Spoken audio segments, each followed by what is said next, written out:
Can you guys all hear me? Everybody out there in the YouTube streets, can you guys all hear me? How y'all doing? Hope y'all all doing well. Remember, we are live in the studio here, and you guys know how things go. I already posted the link here just in case y'all want to know. The link is already posted, but of course, like everything else, just make sure that if you are planning on coming on the panel, that you make sure that we're not going to be doing any cursing, all that good stuff. So, who do we have in the house so far? The Sosa. How you doing, sis? Appreciate it. Say, can't wait. We got Cynthia. Say, good afternoon. Long time since I've had a moment to listen. Merry Christmas. Same to you. Bless you and your wife and your sons and extended family. Appreciate that, Cynthia. Likewise. Red. Are you live now? Mm-hmm. Red, my moderator, says, man, I will copy a link and post it often for you during the radio show. Appreciate that, sis. What's going on, brother? Deadwood, how you doing, bro? Says, smash that like button. That's right, folks. Smash that like button. Got Eva in the house who says, hi, how you doing, sis? Peas, Nutter Butter. Says, Merry Christmas. Same to you. Hi, how you doing, sis? Peas, Nutter Butter. Got Check Cash in the house. You got Diane Kelly says, love your show. Hey, appreciate the support there. Appreciate it very much. Let's talk about it. Says, Merry Christmas. Same to you. Smitty's Corner. How you doing? Joe Serrano says, hello, everybody in the chat. Woohoo. Finally got some time for Irie live shows. Irie. If y'all don't know, Irie means good in patois. Hey, Ty, a.k.a. MRM. Let's go. Unconventional. Appreciate it. Appreciate it. Hope your holiday is amazing. Merry Christmas. Tim Hicks, same to you. Same to you. Off topic, I haven't heard from Roscoe in a while. You haven't? Roscoe was here the last time, but we'll see if he shows up today.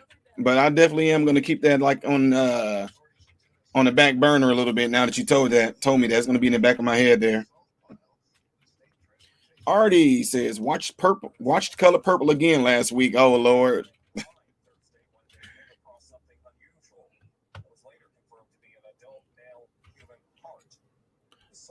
So appreciate you guys all being here. We're going to get started. And once we do, you guys all know how it goes for the one that's been here.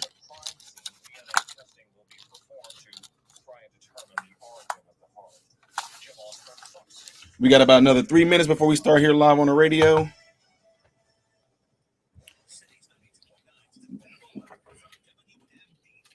Deadwood said, all this truth dropping on Twitter is popping lib heads as our shiny hats turn chrome. Exactly.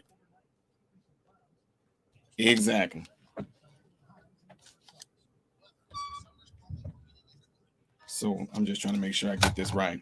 So although I'll be talking in this mic, I think that I'm just going to go full edit all the way. So you can just use your gray mic because that's how they hear you, right? Mm-hmm. I don't even think I'm going to attempt to turn that one on. It's going to be delayed for me. So as long as I don't look at you, then I think we're going to be okay. Which is going to be hard. You're so strikingly handsome. But for the people that might call in, I still would just put the earphones on this. Yeah, people will call in here. You're going to put the earphones on there. Yep. Nice. Sports Boys. They can't cancel him or Cities 92.9. It's Cancel This with Ty Smith.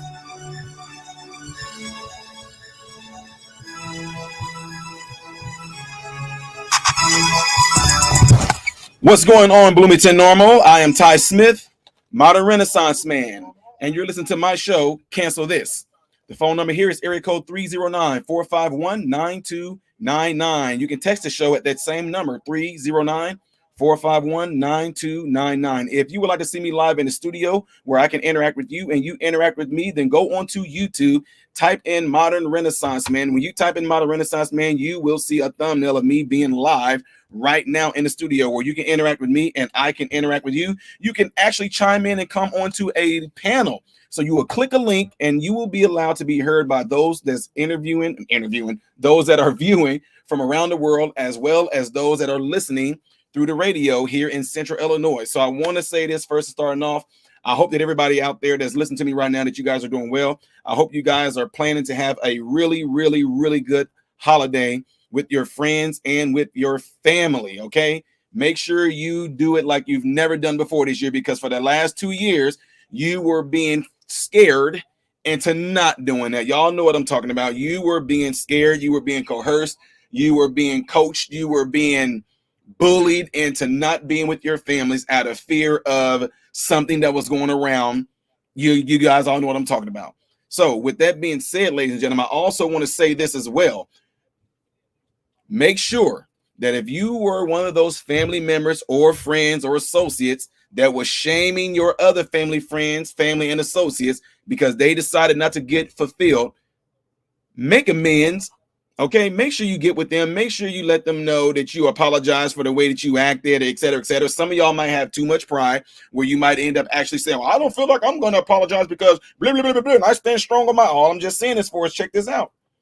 Once everything is all said and done, and you may not have those friends and family there, there's no reason why you want to just ruin relationships, folks. Do not let this be one of the deals where you're going to end up ruining relationships because of this media and because of everything you see on social media got you to ruin this relationship with your family, okay? So make sure you do that. Again, the phone number here is area code 309-451-9299. But you can also call in by going onto my YouTube channel.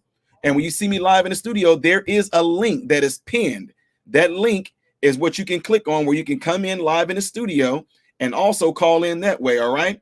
So, and also before I get ready to get on my topic, let me go ahead and give a big old thank you because we have somebody named Maxie Max who has already pledged $20 here. So I really appreciate that, Max. I'm going to use that to actually buy some kids some Christmas toys with that right there, all right? So really appreciate that. So folks, if you want to send in a donation, you can actually send it in through the super chat on YouTube, which I don't recommend. But if you do want to send it in another way, in the way that I actually recommend it, is that you send it through Cash App, okay? Cash App is posted on my channel right now. If you are viewing live, it's on the ticker right there. Okay, let's get ready to go ahead and get into this subject, folks. You guys that are viewing from YouTube, you guys all see the topic. But for those that are listening through Cities 92.9, what I have on here as a topic starting off is this phrase. It's called Snitches Get Stitches. Does it only pertain to one race? And do we really want to change? So let me go ahead and let you guys all know what this is about. To those that are listening, I'm just being honest with you, that may not know what this whole phrase means when we say snitches get stitches. That means that if a crime is committed, that means if something that you witnessed that was completely wrong, you saw it, you are pretty much pressured or feared into not letting the police know or not letting anyone know that you saw this particular crime. So let me give you an example. Where I grew up at, some in Chicago, some in Central Illinois, it was known on the streets that if you see a crime that was committed, you are told pretty much, or you are discouraged not to tell on the person who did it. Y'all follow me? So let me give you an example. Let's just say I see a guy, he robbed somebody, and police come. Hey, do you know who did this? On the streets, you're told, hey, don't talk. Hey, don't talk. Don't say anything. We don't do that. Why? Because you might end up getting some type of consequences for doing that. You might get some revenge bestowed upon you, although you did nothing wrong. That's what they call snitches get stitches. If you snitch on somebody that you know committed a crime, if you snitch on somebody that you saw doing any type of stealing, robbery, car thief, if you see somebody that actually you recognize, like on TV, like if they show, hey, we saw a robbery that unfolded at this gas station, here's a still shot of the individual that did it. If you see anything like that, they ask you to call in. But on the streets, and where I come from in the hood, you're told you do not say nothing, mind your business. Even if you did see it happen, you are told not to do anything or say a word. When the police come down your neighborhood, knocking door to door, asking you about a robbery or a murder or anything that you may have seen that happened in the vicinity of where you live, you are automatically told, I don't talk to the police. When they come knocking at your door, police, you go to your door, yes, we just want to talk to you. Well, did I commit a crime? No, you did not. Well, I don't want to talk to you guys. Well, we just want to ask you some questions. I don't want to talk to you, sir. We already know what they're coming for. We know why the police is there, because we know that this crime that happened right there in the area that we live at. We actually saw it, but you are discouraged not to tell. And if you do tell, something is going to happen to you should you tell. That end up becoming the phrase, snitches get stitches. And people say, well, what is a stitches? Stitches mean that you're going to have something that's going to happen to you to the extent to where you may be required to have stitches. You're going to get beat up. You might even end up getting, sliced, cut. You might end up possibly getting deleted. And then the reason why I say deleted is because there's certain words that YouTube do not want you to say. Again, folks, the area code here is 309-451-9299 is a phone number to call up here. Now, the reason why I want to bring this home with this is because of this. Since I've been out of the hood, I've been off to college, I'm working in corporate world right now. Ladies and gentlemen, some people might take offense to this, and I don't even care if these particular people call in. I have never heard my white friends and co-workers talk about this. It's not even heard of amongst them. Now, have they heard that phrase? They'll say, yeah, I kind of heard that phrase a little bit here and there. I know what you're saying with that, but I asked them, where you guys grew up at and the neighborhoods that you grew up at, was that even a thing? 100% of all the white people that I've asked told me no. And most of them frown up. They make a face like, what? When I asked them, have you heard of snitches get stitches? They're what? And then when I explained to them what snitches get stitches is, they think that it's the most ridiculous thing in the world that they ever heard of. They think that that is the most stupid thing. They're saying things like, why in the world would you not want to tell the police about the crime that you saw? And it just blows their mind. Now, let me go ahead and say this too while I'm at it. There are some people that I grew up with in the hood that were white. They were Asian. They were Latino. They know about their phrase that grew up there. They know about it, right? They know about that phrase. But, ladies and gentlemen, the reason why I'm saying this is this. What good is it doing our communities, especially we want to talk about particularly the black community? What good is it doing our communities not to tell on these individuals who are committing crimes in our neighborhoods? And what's even worse, they are committing the crimes against us, our very own skin color. That's what does not make sense. We are in a place right now to where people adopt this type of rhetoric, legitimately adopt this rhetoric that you better not say. And not only that, it's in our rap music. I remember it's a guy that does this song. I think his name is Montana, up in the Chicago area, called Chirac. I mean, he brought it. I'm just letting y'all know. I listened to rap music when I was younger, all the way up until, and maybe when I was probably around 17, 18 years old. That's when I kind of got away from it because I actually focused on studying in school. I didn't have time to listen to it. But anyway, I heard his recent song called Chirac, and I'm gonna say what he said, but I'm gonna paraphrase because it had cuss words in it. He says something in his song that is very interesting. He said, my father first, my sons need me, I'm not bailing on them. Be with real ninjas doing real ish, and if I get caught, I'm not telling on them. So that type of thing actually gets encouraged in a lot of our rap music as well. It gets encouraged in a lot of our songs. That, you a real ninja. If y'all don't know what ninja means, come on, get the point.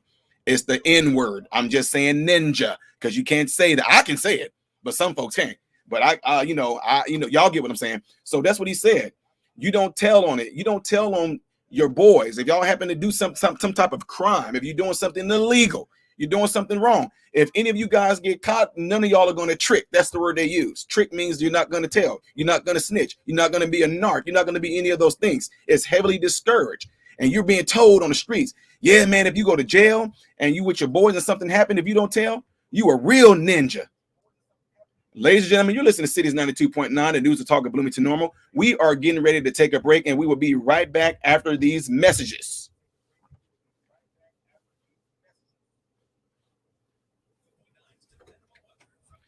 All right, YouTube folks out there, to my moderators, hey, I appreciate you guys holding it down for me, posting up here. To the ones that want to know about the Cash App, you see it right there. Wait. There it is. Do I sound okay to you guys out there? Ladies and gentlemen, I can post the link again for you guys that want to come in and jump on the panel and let your voice be heard. And do not be afraid, because I'm telling you, I do want to hear. I want to hear this. I want to hear from you, everybody out there. So let me put this link in here real quick, and I'll.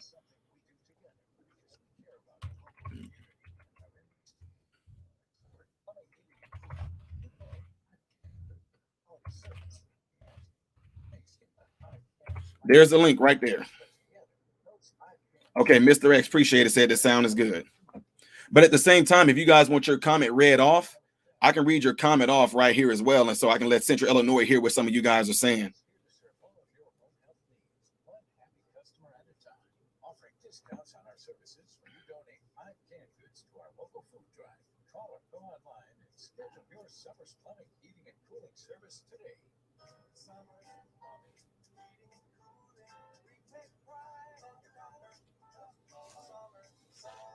Yeah, I noticed that, Red. I appreciate you doing that, sis.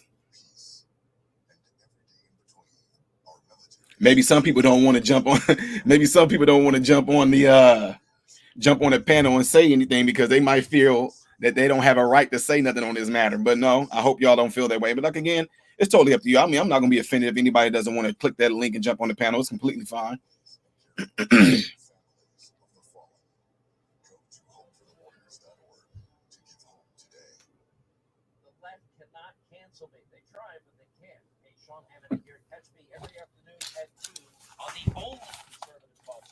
Bloomington Normal, City's 92.9. What's going on, Bloomington Normal? I am Ty Smith, Modern Renaissance Man, and you're listening to my show, Cancel This. The phone number here, area code 309-451-9299. You can text the show at that same number, which is area code 309-451-9299. If you want to see me live in the studio where I can interact with you and you interact with me via the internet, go onto YouTube. Type in Modern Renaissance Man, and when you type that in, you will see a live thumbnail of me being here in the studio. If you click a link that my moderators are putting out there, that link will allow you to actually come onto the radio live and let your voice be heard via the internet, folks. So before we took the break, I was pretty much letting you guys know about this whole thing that goes on, which let's just be real. I only heard this amongst Black people. And it's the thing, snitches get stitches. And snitches get stitches pretty much means if you see any type of crime, any type of wrongdoing, anything that's completely illegal, you are encouraged not to report it to the police. You're encouraged not to talk about it to anybody else because you will be considered a snitch, and snitches get stitches. So got a few people that kind of that's tuning in through the internet that said a few words. Want to give a shout out to them. So we have Mike G, who says from the internet, Mike G says, when someone says snitches get stitches, tell them criminal sympathizers get turned into fertilizer. Problem solved. All right, we got Check Cash from the internet who said, it's a good tool of fear. As long as the fear is there, it will not change. That is completely facts right there. That is completely facts. We have, let's see. We have a person here said, made of rubber, says, I don't trust no man, and I ain't in a relationship with their mom. Now, somebody here said Karen was a thing before there was a Karen back in the day. Exactly. But these Karens today is a whole different ball game. No, I mean, and then we have another person here. We have Cynthia G from the internet who says snitches get stitches, and no, that's a thing that gangs use to intimidate regular people minding their own businesses, trying to live a peaceful life. All right, we have Made of Rubber who said, don't trust the man in grief. Don't trust the man that don't have a mom or a dad. Diane said, we call them rats because they're ratting you out. Okay, I understand that. Loyalty and bad people ain't good for your culture, but it does give you respect with the group you're hanging out with. What's really stupid about that, though, is that, yeah, you know, it's almost like, it's what I tell people when I say you're getting a positive feedback loop for doing a negative thing. And it is a really phenomenal and really kind of, it's not cool, it's not neat, but it's just a really phenomenal psychological effect that it has on the individual when you get praises. You know, if you guys notice, you know, if you know how people make their dogs like protective, how they make their dogs like what they call, you see signs that says, no, beware of dog because this is an attack dog. You know, you see police dogs that are highly trained. Do you know why those dogs are really intent on doing their job. I have a dog. I have a Labradoodle. My dog knows like 20 some odd tricks, and he's very proficient with them. But do you know why the dogs do what they do? Even though the dog is attacking, the dogs are doing their thing. They're chasing criminals down. They're finding drugs. Some people that I grew up around, they had attack dogs that you better not step near their property, or definitely don't open their fence. Those dogs are going to protect you. Now, some people may say, oh, it's just a natural thing for dogs to protect you, protect their owner, protect their territory. But no, a lot of dogs are trained specifically to be those attack dogs, to be that aggressive. But do you know why they are that aggressive? I'll tell you why. It is because they get constant praise and they get rewarded for the behavior that the owner wants to see out of them. My dog, every single day, my dog knows exactly what time to go and get the mail. He comes and get in my face. He stares at me. He'll sit down and stare at me. Then if I don't pay him no attention, he will put his chin on my lap and he presses down with his head. I will look him in his eyes. He'll look me back in his eyes, and then he'll start to whine. I'll say, what? He will walk down to our door, and then he'll come back to me, and I'll say, what? He'll come to me again. And if I leave my hand out, he will come and put his head underneath my hand, and he'll flip my hand up with his head. And I will say, what? He will walk to the door. When I walk to the door and I open the door, he goes right down there to our mailbox, right? I give him the mail. He takes the mail, he goes and he takes it to my wife. As soon as he gives the mail to my wife, guess what he does? He goes right over to the area where he knows his treat is. You want to know why he does that? Because he knows that he's going to get some type of reward because he's been trained that way. So what I'm saying that for is that out there with this whole notion of this snitches get stitches, the reason why people can look dead in people can look in other folks' eyes. People can see what's going on. And the reason why they don't want to talk to the police and tell them of the crime that they've seen, the murder that they've seen, the robbery that they've seen, the carjacking that they've seen, the fight that they've seen, the domestic battery that they've seen, is because the street rewards them with praise for them not being a snitch. So now you are cool. You know what I'm saying? Right on, partner. Oh, man, that's love right there. Oh, man, we're going to show you some respect, man, because, hey, that person right there, he's not a snitch. Oh, that girl right there, she's not a snitch. How cool is that? This person can be very vital to a murder being solved, very vital to solving the crime of somebody being shot, very vital to a victim that's been molested or raped, but they're not going to say anything is because they are going to get the praises for doing something that's considered negative. But as long as you're getting praises and encouragement for doing a negative thing, you're getting that positive feedback loop, your brain will be tricked into thinking that you did nothing wrong. And then if you do decide to do this is crazy. And if you do decide to want to do the right thing, then you will end up being looked at as being the bad person. And to be quite honest, this psychological trick that has been played on a lot of people's mind is not just within the Black community. It's amongst a whole lot of things.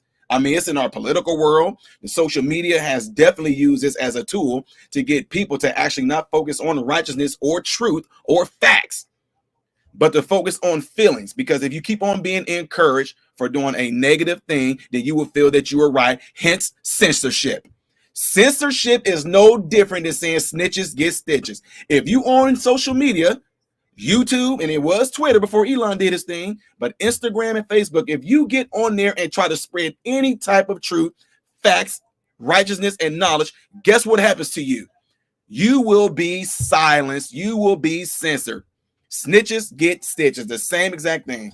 Anyway, folks, again, the phone number here is area code 309-451-9299. You can also text the show at that same number, 309-451-9299. And I see that we do have someone that's here that's viewing from the internet. I know exactly who this is. Dave Bolt. Dave Bolt, how you doing, sir? Doing well, sir. How are you doing today? Doing good, doing good. What you got, sir? Uh-oh. We lost him. All right, I'll continue on. So we lost you, Dave, but I'll bring you back again. All right, so folks, you heard what I was just saying right here, is that this what they just did here with the with YouTube. It is no different. YouTube, Instagram, Facebook, that they are no different than this whole notion on the streets, because nobody wants the truth. You know what I'm saying? But at the same time, they were pretty much told to do this from our government. Our government was literally telling these social media platforms, we want you guys to focus on the snitches. Focus on the snitches. Okay? Let me see if we can bring him back again. I think I got Dave here again, and we lost him the first time. Dave, you there? Yes, sir. Can you hear me?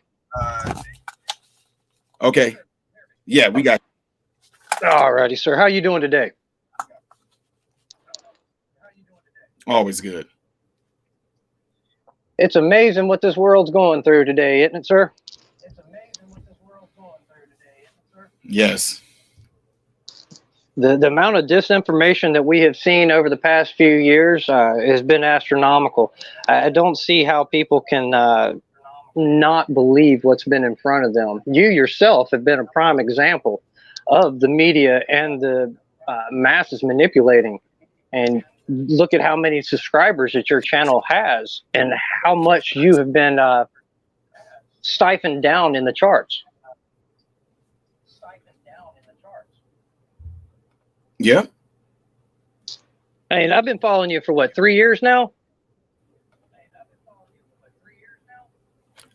You've probably been here. You've probably been longer than that, Dave. It's probably been longer than that. It's probably 4 or 5 years. Oh, goodness. Time sure does fly quick, doesn't it? Yes. But like you're saying, though, with Twitter, Elon Musk buying Twitter, he's come forth. He's brought out actually a lot of things the deep state's been doing. You look at us most of the time when we're out there saying, hey, look, you know, this is the things that are happening in society. Don't trust the vaccine. Don't trust your government. Pay attention to what they're saying. There's always an agenda to the side. Everybody's looking at us and they're shaming us, just like in the ghettos when they shame other people into not speaking and protecting themselves. It's the same method. It's the same method, divide and conquer. They're just taking it to the point where they've got people so afraid to even speak that they won't even protect themselves. And that's where we're also seeing that attack come out on our 2A or all of our rights. All of our constitutional rights are being attacked like this. They're being divided little bit by little bit. How do we bring ourselves back together as a unit? Ladies and gentlemen, we will be back. You're listening to Cities 92.9, the news to talk of Bloomington Normal. We will be right back.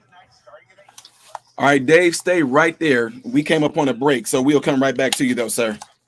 Yes, sir. I think what we were trying to do the last time is that, like, whenever it got to what we did is that I forgot to tell you that one. But me and Kev did is when it got to like 15 seconds, we just muted. We just muted. Him? No, we muted the internet. Oh, and then brought up the mic. Yeah, yeah. Okay. I forgot about that part. So when we come back, do we come back with him? Yeah, and I'm about to let him know right now. Bolt, Dave. Yes, Whenever we get ready to come back, what you're gonna hear me say my whole little spill, like, you know, you listen to Cities 92.9 and News Talk Bloomington, blah blah blah blah blah. And I'm gonna say before we took the break, we had Dave on, and I'm gonna let you continue on with your words, if you know what I mean. Oh, well, you can take off with it. I'll sit here and banter back and forth with you, brother. I'd love the open conversation. That way we can have both. You right now, Dave. If you are talking, I can't hear you right now, but give me a second.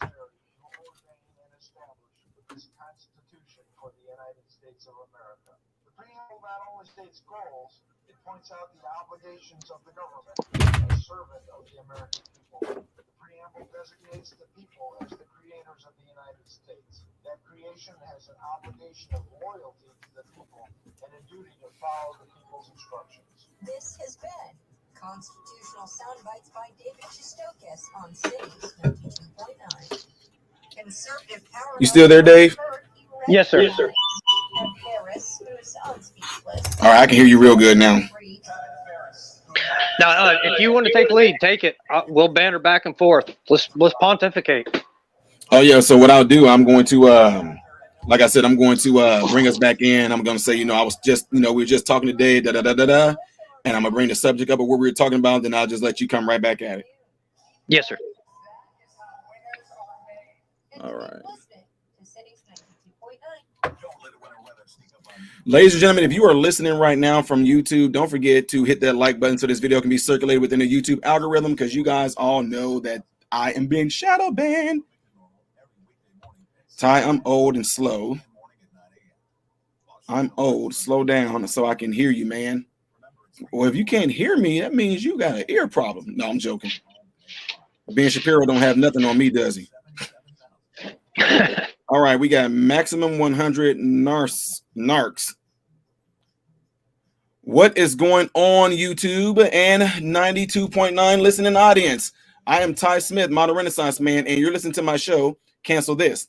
The phone number here is area code 309-451-9299, and you can text the show at 309-451-9299. If you would like to get in contact with me and see me live in the studio, make sure you go onto YouTube and type in Modern Renaissance Man. When you do that, you will see a thumbnail of me being live with the title Snitches Get Stitches. When you click on that, you will be able to actually see me in the studio. You can interact with me. I can interact with you. You can actually click a link to where you can join the panel and let your voice be heard amongst this world of the internet streets, and also to Central Illinois, to the live studio listening audience. So before we took the break, you guys heard me talking to our caller that's here, who's still here, Dave Bo. We were just talking about how the same notion that they use on the streets with the snitches getting stitches to silence you from bringing something out that shows the truth or righteousness or things of the sort. And I just said how the social media is doing that as well. So Dave, you can go ahead and continue on to what you were saying, sir. All right, what you're saying there with social media and how they're using social media to critique us and to form us into the little sheeple that they want, if you will. Facebook, prime example. Going on there the other day, they were talking about how Switzerland was going to start moving against the electrical vehicles. Wow. Now, you'd make a post about that, and they'll actually come right back on you and say this is disinformation. However, a simple Google search will come up 5 to 10 different news articles, and you can post those, and they won't counter it. How do we bring this stuff back to being at an honest point? With Elon Musk taking the first step and bringing Twitter into an honesty point, we're watching a true how do we say this, an outright attack from the left or from politicians, if you will, all the people that have been in control of these masses, that have been manipulating all the people. They're now the ones that are crying, this is disinformation. They're doing this to us. They're harming free speech, democracy. Well, this is a constitutional republic. We're supposed to be able to speak our mind, our thoughts. We're supposed to be able to be loyal to who we are and to our own nation. But yet this is all being demonized. How do we get ourselves away from this? Exactly. I mean, that's a really good point, man. And I think what it is, though, man, I think, to me, I really see that they're just really trying to push us into just pretty much just being quiet. They don't want anybody to say anything. They don't want anybody to run their mouths. It's the same exact notion. But the thing is, man, is that I think what it is, and I'm just going to be honest with you, and you know how you've been with my channel for a long time. You know how I feel about people that are cowards. You know, I can't stand people that will talk about, we know we need to stand up. You know, we're Americans. You know, we're patriots. We love our country. Well, you love your country so much that the government, who was supposed to be working for we the people, has told you, shut up and take it. And all you're doing is sitting back. They told us to shut up and take it. Yes, sir. Stand that, man. Go ahead. I live up here near Portland, Oregon.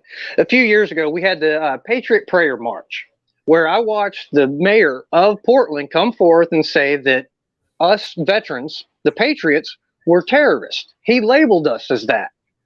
At that factor of watching the news and watching the mayor label me as that, and then watching another man go down there, boots on the ground, and tell me the exact opposite of what these politicians and the officials are telling me, I had to go put my boots on the ground. I went down there and I walked into a situation where I was standing front and center, dead middle. On my left, I had the Antifa leftist.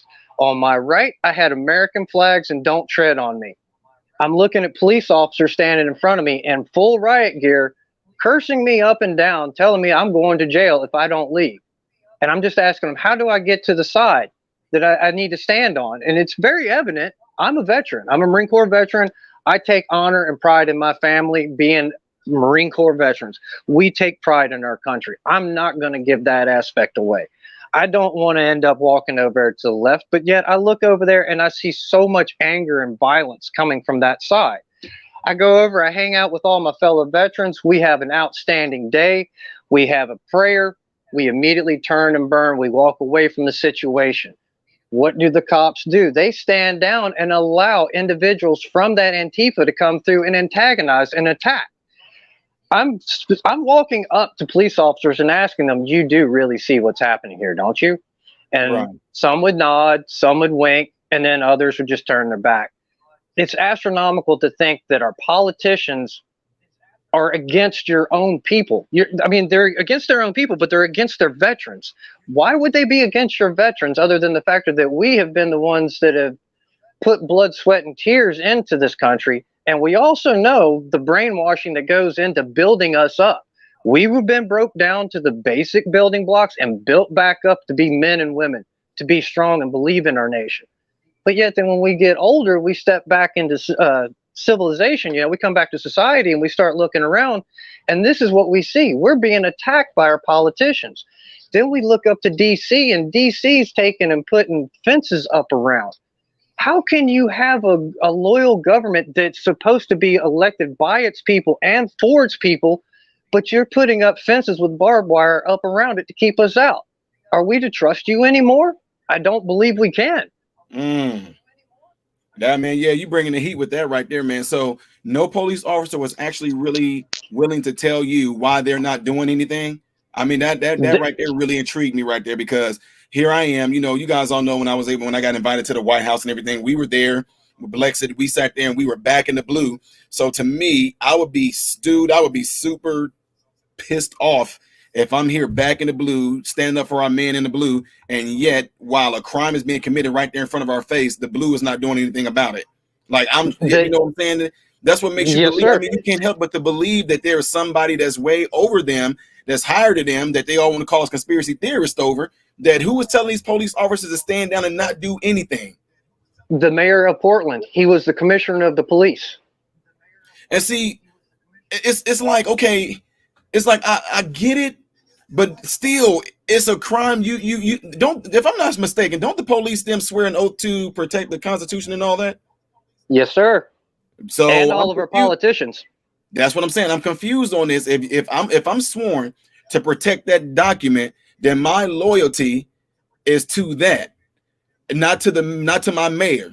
If my mayor is out of place and telling me to do something illegal against that document, I'm not going to listen to my mayor. I'm going to go based off of what it's just like, for example, when it comes to like church, a lot of people look at the pastor as being, the head and the leader of the church. But if that pastor sat there and told you to sin, with you knowing that the author of the Bible is the main authoritative figure, I'm going to go by what that Bible says. Screw what my pastor said. If my pastor said, oh man, it's okay to commit adultery. Oh, it's okay to covet thy neighbor's wife. I'm not going to listen to him. I'm going based off of what that document said. So that's what kind of got me confused with this, man. I get that that's the mayor, blah, blah, blah, but then it's the document, it's the law.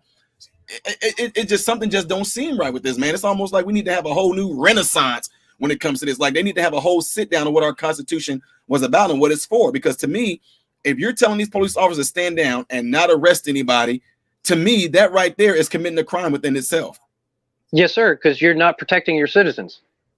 Man, that's crazy. Well, you can stay right here, Bo. We have somebody else that came on and popped up here. I'm going to see who this person is, and we'll just keep this thing going naturally as it is. So we have 1-800-NARCS in the house. Can you hear me? What's up, Modern Renaissance, man? How you doing? Doing good. How are you? Good, man. Blessed. I just came in here because I like your question or your scenario of people that live in the hood and the ghettos and thinking that they have to somehow people conflate people that live in the ghetto with people that are active gang members and the criminal activities and stuff, and they forget that people still have there's average citizens that live in the ghettos that go to work, come home, and yet they sometimes feel like they have to shut up or lock their doors and pretend like they didn't see anything to not put their lives in risk and danger. And I think it's unfortunate because some of these people are just family people. They want to go to church on Sunday. They have kids. They want to be able to live their lives and not be harassed or attacked or potentially deleted. And me growing up in northern to Southern California, it's a shame because certain areas, demographics, they feel like you have to have a certain allegiance or a loyalty to whether it's race or the cause or whatever. And I think it's unfortunate because they're stuck in the middle area. They're stuck in the middle ground. And whenever you do report something, it's a risk. Like either the district attorney or the lawyers may not put that bad person behind bars for a while. They get out, they get bonded out, they get bailed out, or maybe the police, they're tied up and they're like, they're caught between a rock and a hard place themselves as well, the law enforcement. And so I was just wondering, from your experience, what have you seen? Have you seen a change? Have you seen the pendulum swing? Is it getting better or worse? No. From when I grew up from Chicago to Central Illinois, it is actually, to me, it's gotten worse.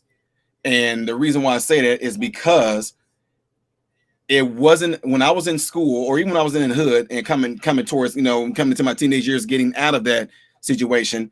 That's when I first started kind of hearing a little bit about people saying things like, okay, if I commit a crime, I'm talking about in the rap music and stuff too.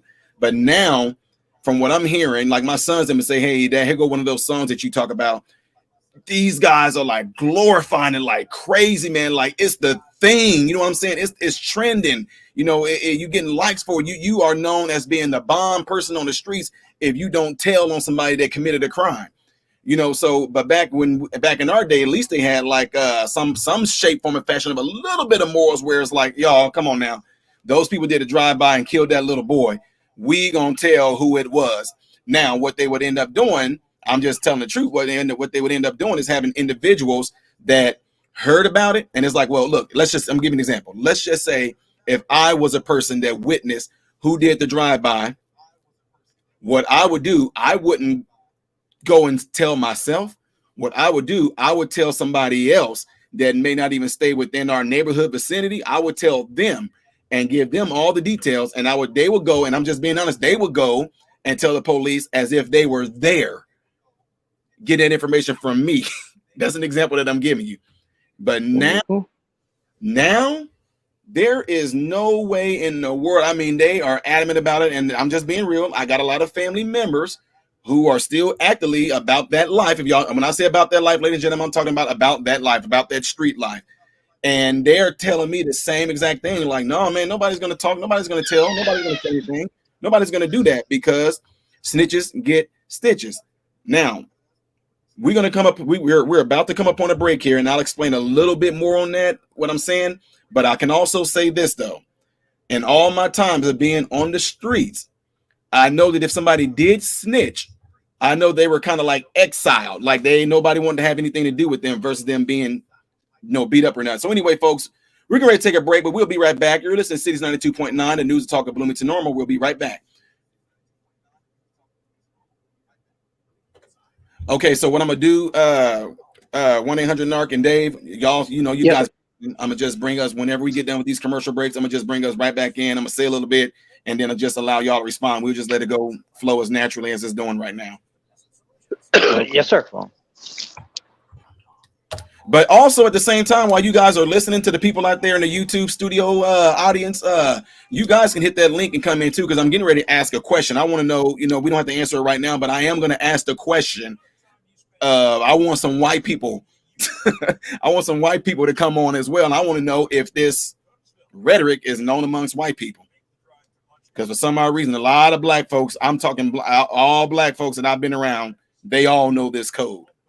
Streets and the sticks both have equalizers. That's right. And I'm a token Hispanic Latino, so I'm right here with you. Token Hispanic. Yeah, it's not going to be long. We got about a good 40-some seconds before we come back in. Folks, don't forget, if you are here and you haven't hit that like button yet, hit that like button so this video can be circulated within the YouTube algorithm. My moderator's doing a good job. She just posted the link right there. And I did get a few pings here from some of you guys that already sent some things in through Cash App. Appreciate you guys doing that. And it's not for me. It's for you guys, these chitlins that I'm going to be buying some things for. So let me see. Smash the thumbs up, folks, please.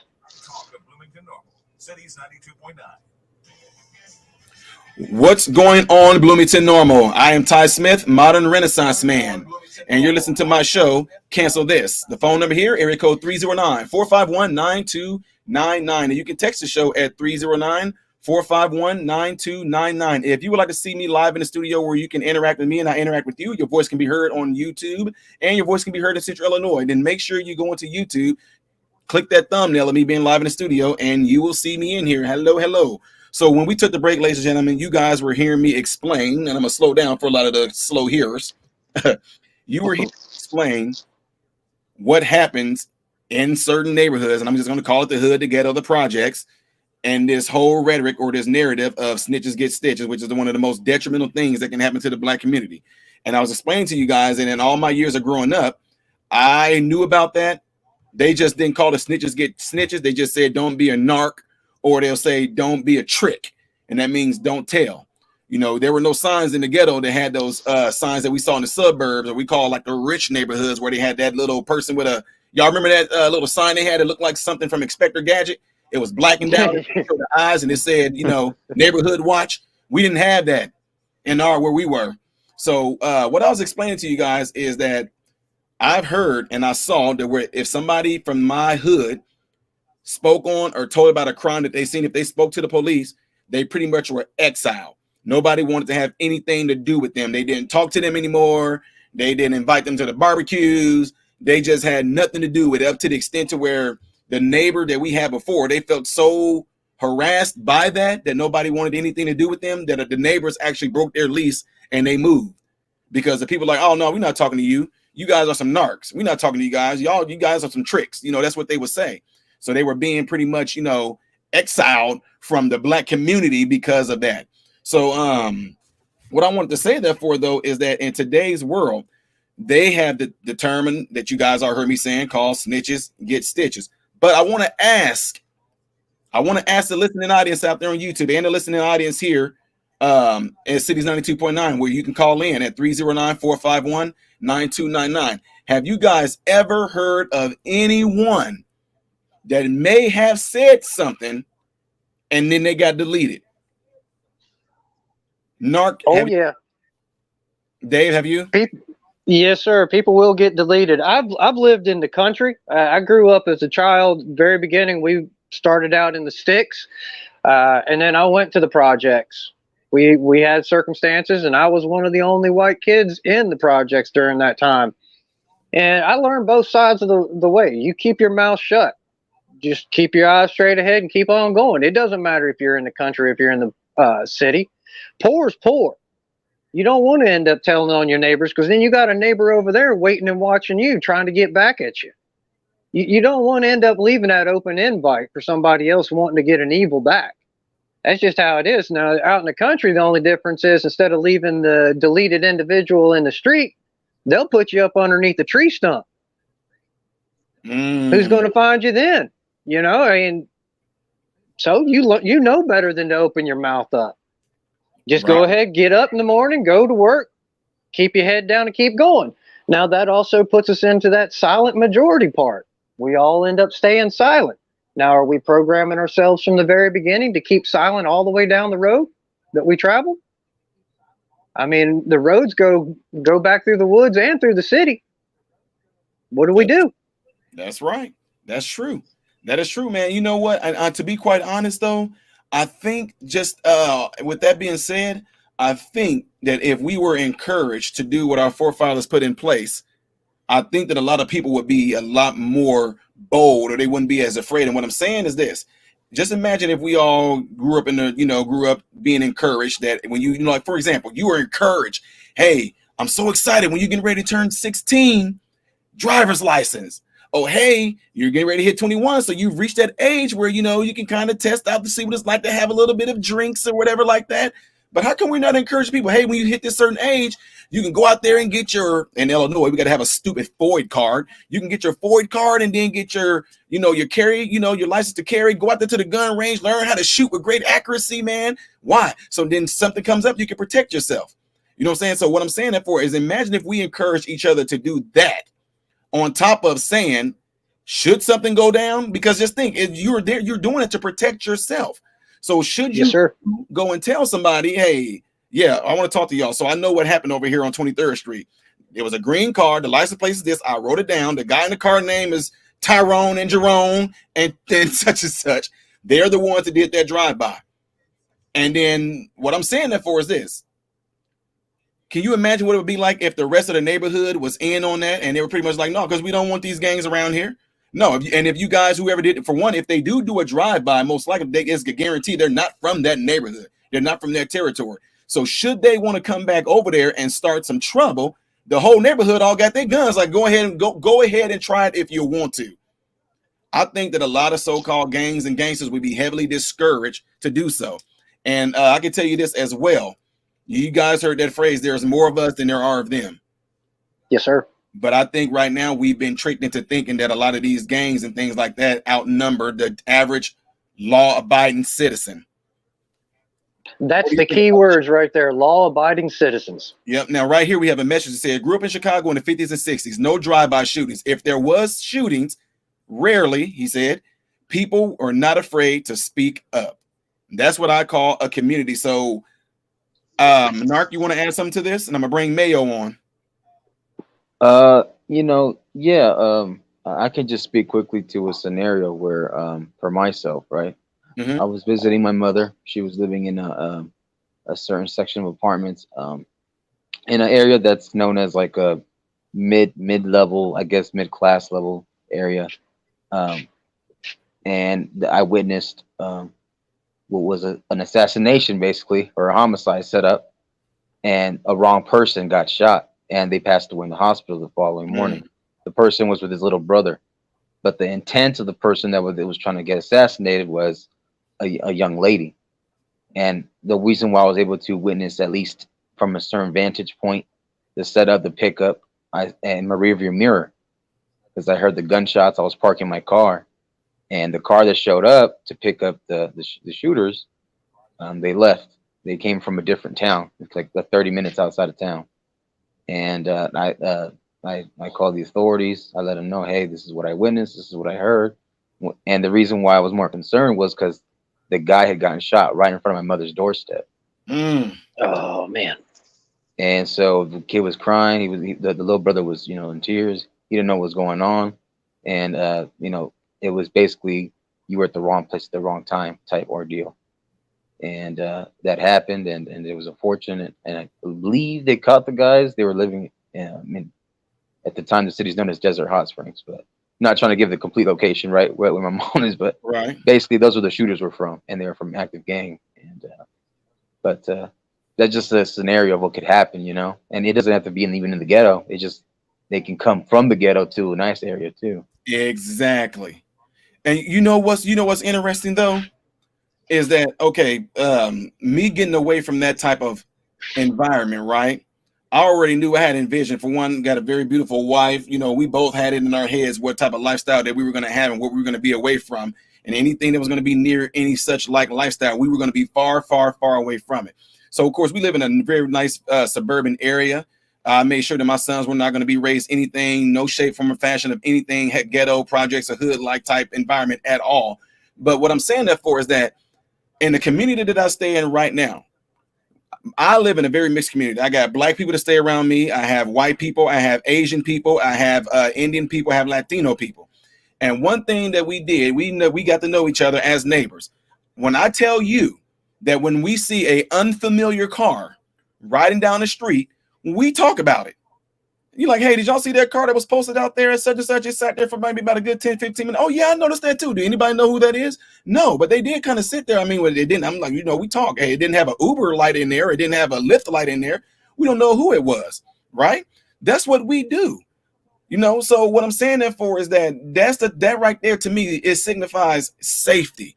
You know what I mean? And also, yes, I talk to my neighbors and let them know about, hey, I'm definitely a law-abiding citizen, and I let you know right now, I'm going to protect my family at all costs. Yes, I am a strong Second Amendment person. And then they all, me too. So these men, we all made a pact. Hey, we just look out for each other. We know when we're going on vacation. Hey, Ty, I'm going on vacation. I just want to let you know we're going to be gone for 2 weeks. Okay, I got you. I'll watch your house. I got you. That's what we do for each other. But man, can you imagine? Now. I mean, now with social media, I just know I got some cousins, some younger siblings that they will post. Now, I'm just being honest, some of them still live in Chicago in the hood. Some of them live in Central Illinois in the hood. They will sit there and, I can't wait to get out there to Las Vegas. And next thing you know, their homes get completely ransacked. Everything stolen out of it, from shoes to TVs to everything. Now, they will come back. Man, who did this? Somebody broke into our house. Hey, anybody got any information? Somebody broke it. Wait a minute, hold on. I thought y'all was all about that street code, though.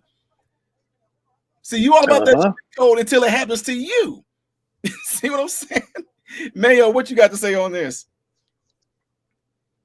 Well, one problem we've got today is these DAs letting serious criminals out on bond, on low bonds.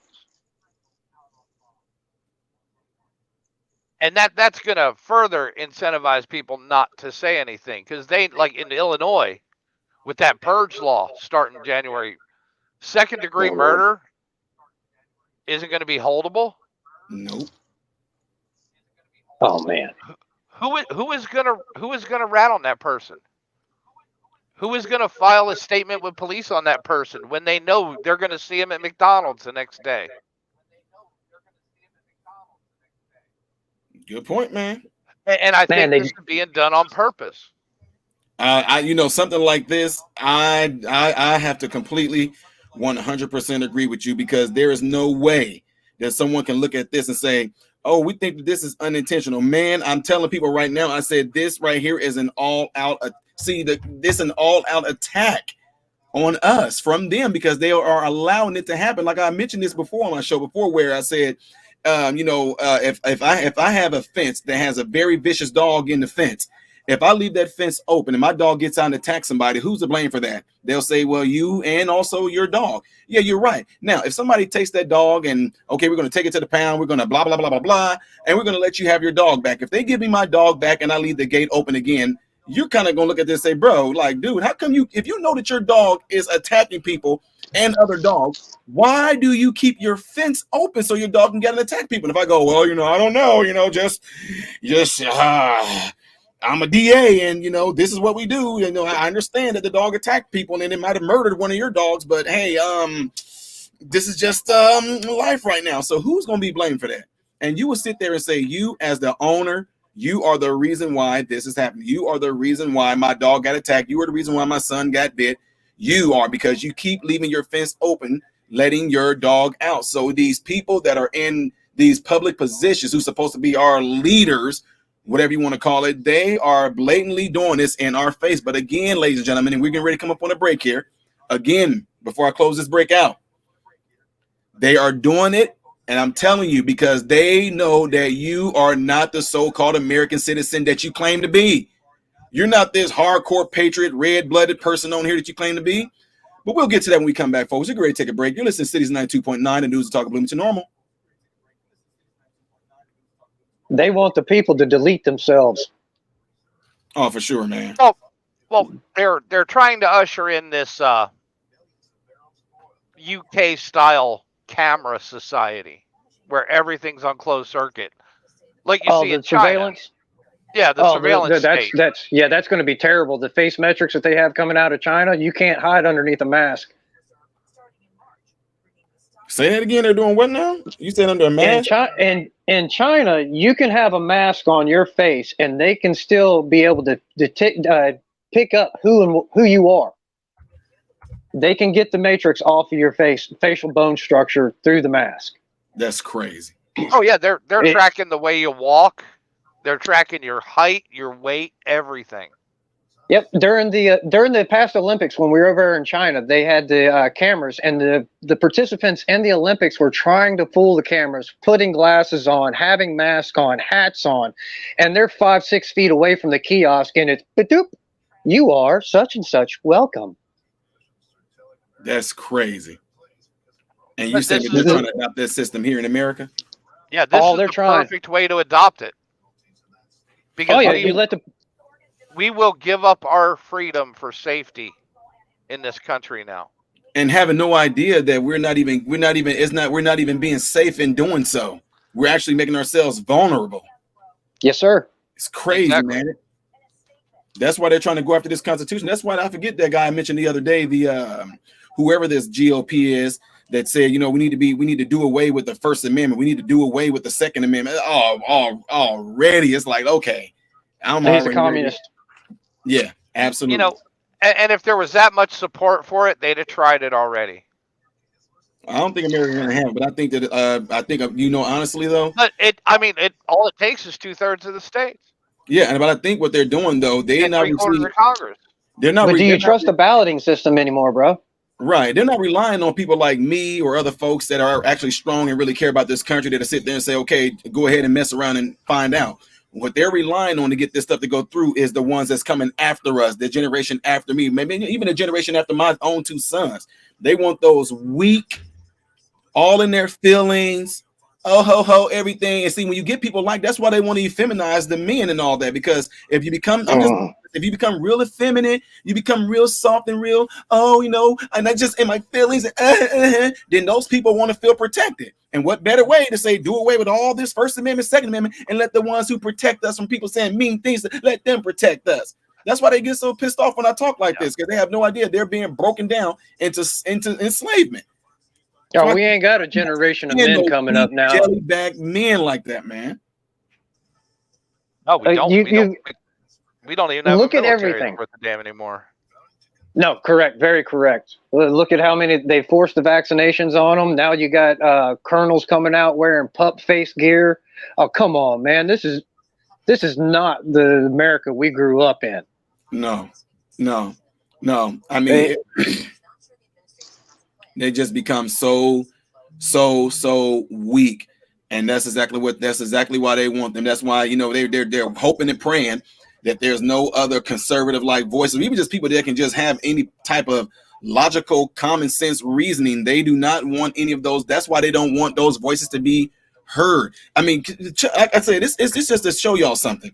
And Dave, you've been around. You've been with my channel for a long time. It's amazing that YouTube told me that and it's still crazy right now. YouTube told me on their side, and they're so-called working on this, on their side of the spectrum, it's showing that I have like 1.7 million subscribers. But on my channel, what everybody else see, I'm having like close to 300,000. Yes, so sir. they said there's a discrepancy with your channel. And what? So wait, that doesn't even make sense. That means go ahead. They're locking you from your subscribers then purposely. Yes, sir. I tell you guys all the time that that's why I keep saying double check to make sure that you are subscribed to the channel, because there's no way that their YouTube saying we don't know what's going on with your channel. You have 1.7 million subscribers, but we're going to look at this as a discrepancy. It's a long process. Well, it's been a long process that they've been looking at this discrepancy for maybe 4 or 5 months right now, which that's not going to happen. It's not going. They're not going to put those subs on here. There's too many people that listen to me and hearing me. Yeah, and it's not going to go to your favor, no matter what they find. No, absolutely not. They're going to say, oh, well, you know, we found out that most of those channels were bots or blah, blah. They're going to come up with something. But there's just no way. And then I showed proof of how, like, when I had 10,000 subs, I was getting, you know, anywhere from 3,000 to 5,000 views with 10,000 subs. And now I have 300,000 subs and it's barely getting 1,000. Yeah. But again, I mean, honestly, I know I'm doing something right doing so, though. I know what this shadow banning and everything is like. And that's why I tell people, that's why, you know, somebody in my position is a threat to them, because YouTube is not my paycheck. I show people on my channel all the time. I said they got to see it. I'm like, look, I'll show you. Look, a whopping $600. Woo-hoo-hoo. You know, so. Well, you're a strong soul. You're a strong soul that won't be bent. That's the problem. Can't be bought off for nothing. Well, but you know what? But you know what? You're the color they don't want speaking this too. Oh yeah. Yes, but you know what they did? They claimed this. YouTube said we're going to put $33 million into pushing out black voices. They're going to focus mainly on black voices with their diversity, equity, and inclusion BS, but only if you're doing something that they want you to do. They do not want to hear any other black people speaking intelligently with truth. They don't want you speaking about the things that's harming the black community. They don't want any of that. But if I get on here and I rap, or if I took my clothes off, or if I dress like a drag queen, oh, they'll recommend this video to and from. Yes, sir. I was just gonna make a quick one, because I pay attention to these YouTube. Oh my God, I'm sorry.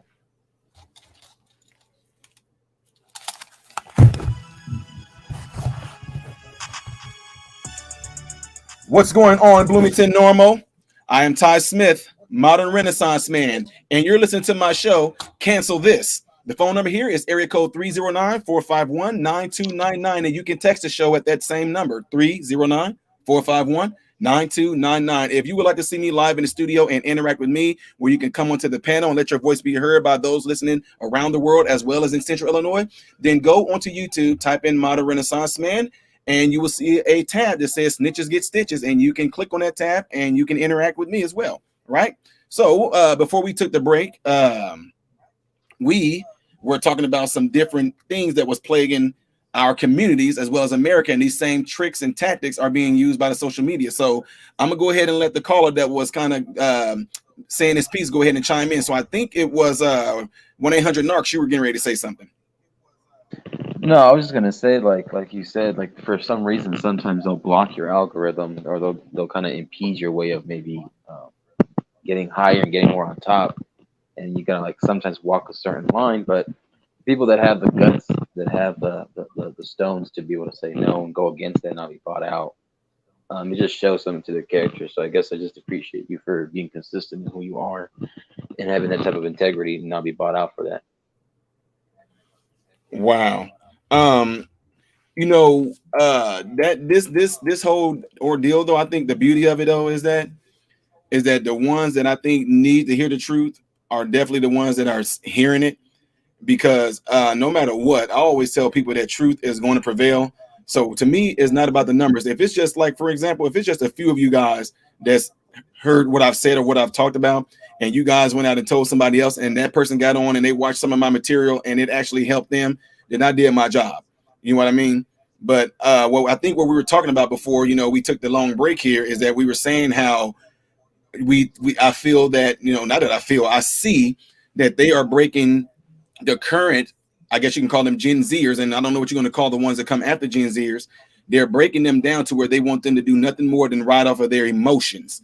They want them to just be emotional, about their feelings, and then so they are emasculating men. They want you to be more in your feelings, and even to the extent to where they're pushing the rhetoric for women to not to be with any man that might have any masculinity. And they try to trump that by saying that any man that displays masculinity, he's actually displaying toxic masculinity. They got books out there telling men to tap into their feminine side. So if you emasculate men and you also try to encourage women to be more than what they are, which is not going to change their nature of being feminine, then what you're going to have is a weakened society that does nothing more than go off of their emotions. And if you go off your emotions, you're going to feel like you need somebody to protect you from saying mean things to you. And that protection is going to come from mainstream media. If mainstream media jumps in there and say, hey, we got your back, you soft people, you weak people, you people who don't like to have your feelings hurt, we're going to censor anybody that says anything to you that's going to hurt your feelings. And in doing so, that can actually set people up on a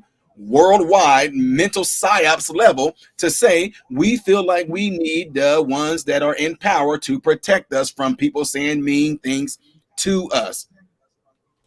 That's why they call them snowflakes, because they melt under any pressure. That's right. And you know what it does? It gives them a false perception of protection. And what it's going to do, ladies and gentlemen, is going to leave us open and vulnerable to usher in and vote in. We want the government, or we want, like how y'all see what YouTube and Instagram, we want that type of government to be over us, where they moderate what you can say and what you can't say. If you moderate what a person can and can't say, there's no need for that person to think. And if that person cannot think, then that person wants somebody to tell them how to think. And that's why I think that, y'all, you remember that, Dave? I used to play it on my show all the time in the beginning with Charlie Chapman saying, don't give yourselves to brutes, men who despise you. I tell you what to do, what to think, and what to feel. But that's exactly what they have tricked a lot of these current generational soft people into doing, is we are going to protect you. We're going to tell you what to do. We're going to tell you what to think. We're going to tell you what to feel. And anybody else that goes against what we're telling you guys how to do, then we're going to silence them. Well, Ty, we got to look at where all this stuff is being taught to the younger generations at. You got to look at the schools. You got to look at colleges. How long have we known that we brought communist people over here to our nations after we've been at war with them? And then we've actually had them tell us that they're going to dissolve the United States from within. Now, you take that principle and you put it in the schools. I know you've been educated. You've gone through sociology, psychology, and your English classes. How many times have you felt socialism and communism being forced upon you in those classes, and then being forced to write about it, not in your own opinion and saying no, this is wrong, but you have to take the perspective and listen to what that instructor is telling you and follow and abide by what they want. Yep. I've had it happen in California when I was going to school down there. I've had it happen in Portland and in Vancouver, Washington. In 3 different states, I've had that same mentality forced upon me. Everywhere that I've went, and I've fought the system. And every time that I've fought the system, I have made my professors extremely angry. And it also gave me a chance to confront the other students in there and force them to actually open their eyes and their ears up, because these kids are being programmed. If you listen to them, they now believe socialism just hasn't been implemented properly yet. It never will be. There's too many greedy people out there. They will always be greedy. They will always take the money, and they will always step upon those that are below them. And then the next step above that is communism. Well, they still believe, this generation now believes that communism has a guiding light to it. They're training them to believe this from a very young age. And then they're telling these students and these children, don't listen to your parents. They're not right. We're right. You are a product of the state. Have you looked into the next level that they're starting to turn on these kids now, the social emotional learning? Somebody's got music in the background. The social emotional learning, the SEL curriculum? No, sir. Look into that. It is the next level of brainwashing. It's called social emotional what again? Social emotional learning. Okay, I got you. So you know what's really interesting too, though, man, is that when it comes down to it, man, if people are not doing what they're supposed to be doing at home with their kids, that's where it is falling into place. You got these parents out here who are pandering and catering to their children because these parents feel like, I don't even know, guys, y'all know me, I can't even get into this mind frame. How can I be pressured by anybody and how I'm going to run my house and my household? It just cannot. I don't care what. If you tell me, Ty, you need to be more in tune with your child, you can shut up and keep out of my business what you can do. That's exactly what I'm telling you. I don't get how people can. I don't get how anybody. See, I'm trained that and I'm teaching my sons as well. My sons are 20 and 18 now. My sons are trained to the point to where when they finally get out and they get their own homes, my sons are trained that they are the kings of their domain. They are the king. And anybody that tries to tell them how to run their kingdom, you respond accordingly.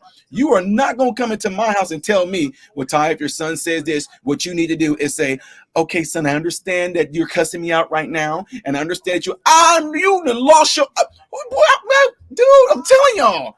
I wish you would even try to come at me like that, any shape, form, or fashion like that. You're going to get snatched so fast. It was surprise flash. I'm just saying you are not. Hey, today they would call that toxic masculinity. These parents have let this rhetoric, they let this, you know what I'm saying? They hear this all at work. They're hearing it like in the grocery stores. They're hearing it amongst their friends. Hey guys, have you heard that new thing that we need to be more like this to our children? Yeah, maybe we should. Maybe we're doing something wrong. And I want to be the best parent I can be. So I'm going to let my child just say what they want to and do what they want to and be who they are. And we as parents need to encourage them to do. Man, you done lost your mind. You are not going to come into femininity right there. And tell me what to do. I've never seen more selfish parents in a generation before. More self-centered, selfish parents in my life as we have right now. My parents stopped living for them the minute my brother and I were born. They didn't take vacations to the islands unless it was a family vacation.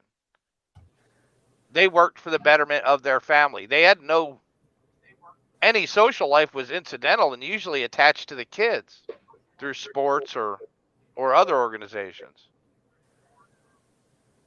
Yeah, it's like that's the issue though, man, is that parents don't want to be parents. And to be quite honest with you, what it has come down to is another psychological thing that they do to people is that now parents don't even know what their purpose is. Parents are also now looking for that soft spot of, that that soft spot of getting that dopamine shot from society accepting them. That's what they're doing right now. You know, if society accepts them, then they're being good. They're getting rewarded for it. And with that being said, ladies and gentlemen, you guys, we are coming up on a break again. I know this is flying. You're listening to Cities 92.9 and News Talk of Bloomington Normal. We'll be right back. Well, I had to look up the SEL. Dude, I don't like seeing this one. Thank you for introducing me to this chart, brother. They are talking about putting biometric sensors in children's seats. That's crazy. So, like, say, real quick. Okay. Go ahead. KZ Gypsy Muse, appreciate the super chat. Really, really appreciate that. God bless you for that. Who says, MRM, I love and appreciate your genuine nature. I don't believe you will lie to me as we sit in this world of lies. Oh, absolutely not. Absolutely not, sis. And God bless you for that. Go ahead and continue, sir.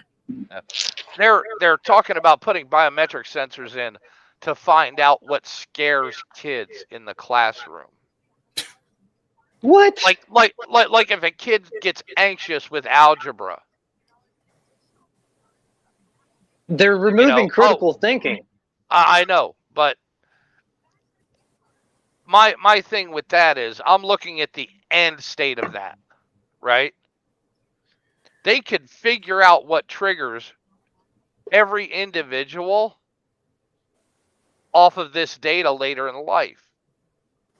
And they feed that into the YouTube algorithm, to the Facebook algorithm. Imagine how you could steer society as a whole if you knew everybody's fears. Well, you see Facebook doing that all the time with everything that they can. Yeah, but it's just barely an educated guess right now.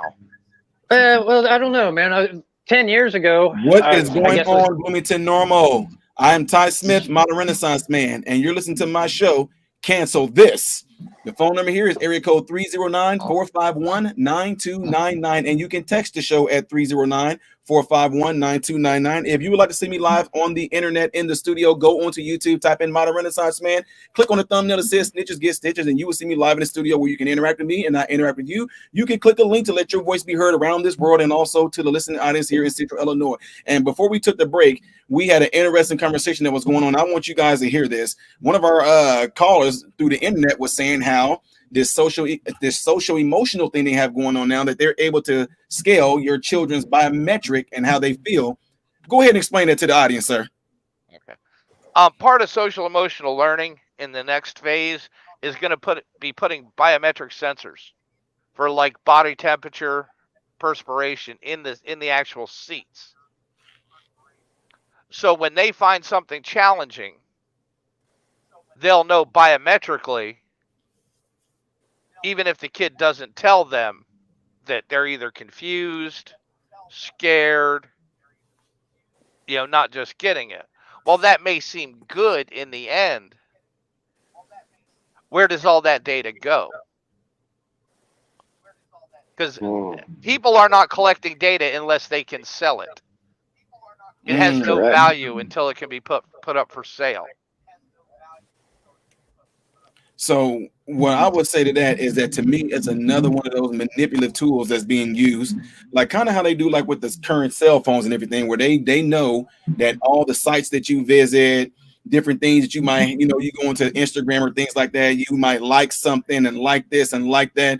They begin to form this profile of who you are and your behaviors, what time of the days you're on there, what times you're not, things that you're interested in, things that you are not. All those things are being done to figure out who you are as a person. I told people from the jump, on Facebook, on Instagram, any of the things, I don't do any of the sort, because it's just like you filling out a questionnaire, like for a psychologist. It's just like when people come in, like for example, when people come into our clinic or something, and we give them a questionnaire to fill out.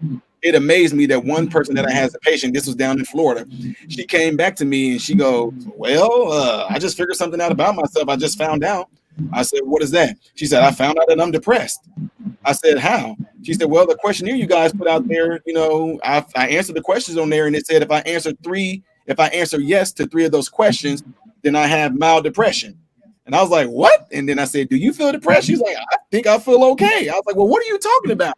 Well, according to that questionnaire, it's saying, so what I'm saying that for is that a lot of things that people do on the internet, that literally is forming a profile of individuals to see what you like, what you don't like, and even if I tell people all the time, even if you leave a comment, they're figuring out, oh, so he doesn't like this, he feels this way about that, so they're forming this whole profile about you. So let alone for something like that to happen, and then you get into these classrooms, and now they want to sit there and monitor these kids who might feel a little bit of anxiety or their heart rate goes up or something like that when they test or something like that. They're Well, I got a question about that. I've go got ahead, say Scarlett. Oh, I mean, kids get nervous about a lot of things. I mean, Mhm. they could like somebody, be in love with somebody. They could come, to school, with gas and then make you sweat. I mean, how are they going to, differentiate the difference between, It I'm takes nervous about time. taking this test and I have a stomach ache. It'll take time because they'll compare different days. So what This is just like any algorithm. The more information it gets, the more accurate it is. It sounds insane.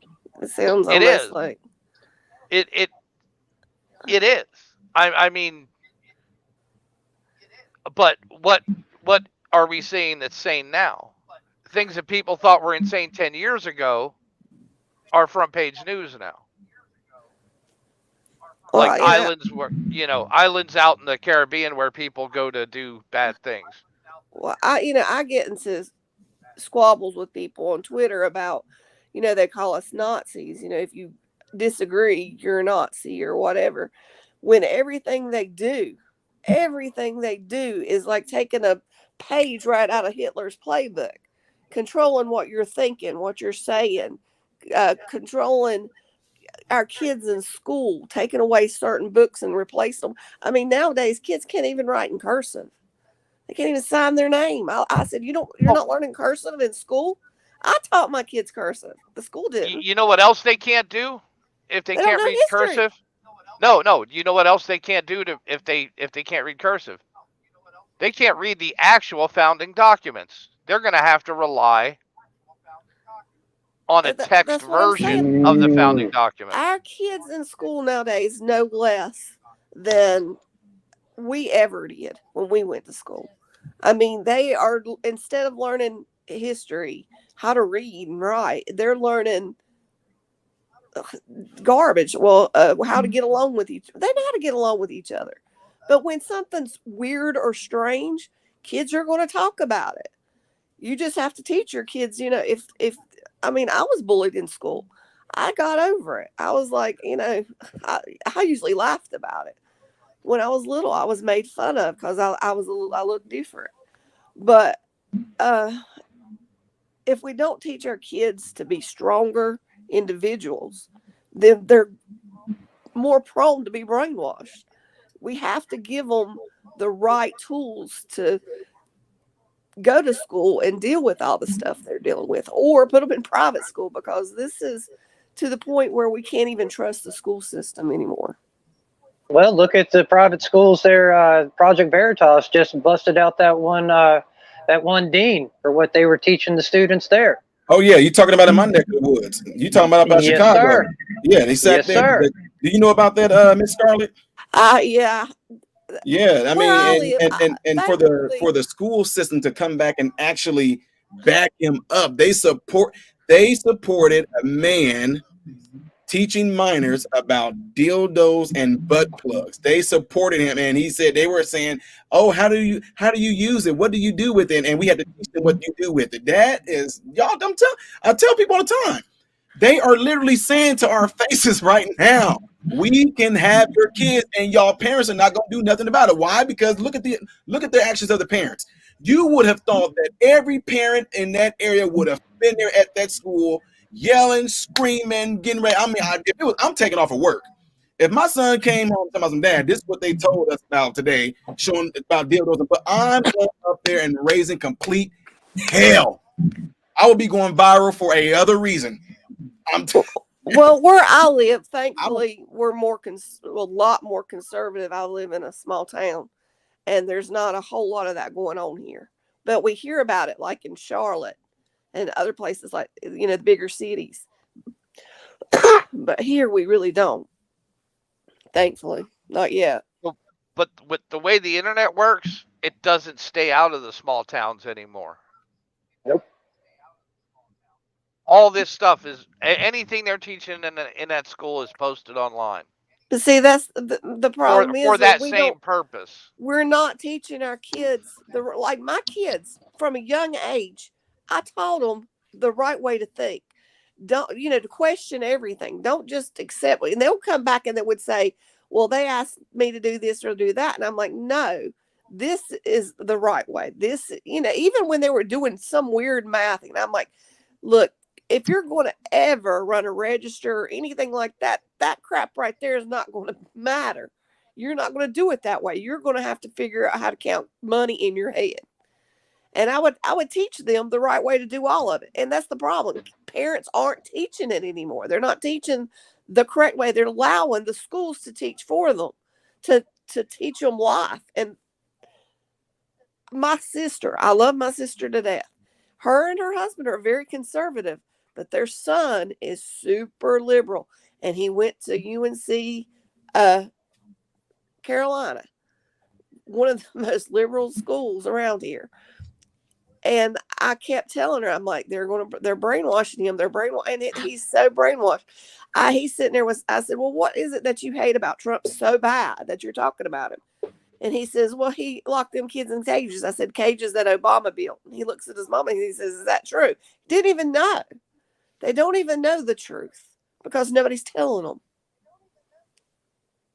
Well, that's a prime example. Over here, my neighbor, he's 55 years old. His grandbabies are in 2nd grade.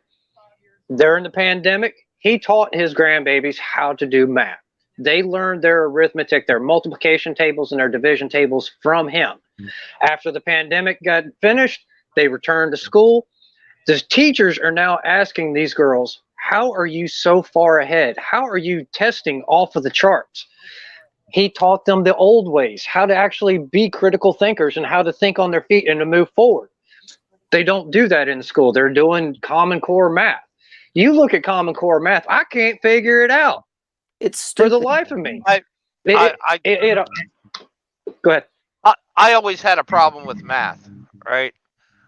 And to figure it out in class, I did my own form of Common Core math. But I refer to it as almost a special ed type of math. Well, you can simplify your math and break it down. Yeah, and that's kind of what they're doing, but they've done it in a way to where the parents today can't help their kids with homework. Yeah, and then send it home to them to try to help them. You're like, I've never seen it. I was an accountant for years. I'm like, this has nothing to do with math. But that gets the parents out of the school books with the kids, which is what they want. So the child can't go to the parents and confide in them and learn from them. They can only go to the teacher. Exactly. And that's setting up a system. Well, see, I didn't let that happen. My kids, they sat at the kitchen table every day while I cooked dinner, and we would go over their homework. I didn't allow I knew everything they were doing in school because I wanted to know how they were doing in school. So I knew there was one time one of my younger kids brought home a paper he was supposed to write about the positives of being a Muslim religion, and he was supposed to take it as a journalistic point of view. I said, nope, absolutely not. You're not doing this. And he's like, well, this is my assignment. I wrote to the teacher. I said, look, I'm a Christian. My son is not going to be doing any papers on how he should be a Muslim and what's the good things about it. We're not doing that because my son is a Christian. You wouldn't ask a Muslim student to come at it as a Christian. I mean, you just wouldn't. But they would do that to Christians in a heartbeat. So it's almost like this deal where you want you guys to learn everything else about them, but we don't want them to learn about you. Yeah, they wanted him that's for sure. To come at it as pretend he was a Muslim and say the good things about being a Muslim. And I said, no, he's not a Muslim. He's not going to pretend to be a Muslim. You wouldn't ask a Muslim to be a Christian. Well, don't ask him to be a Muslim because he's not. He's not going to pretend otherwise. And he did not do that assignment. She gave him something else. I refused.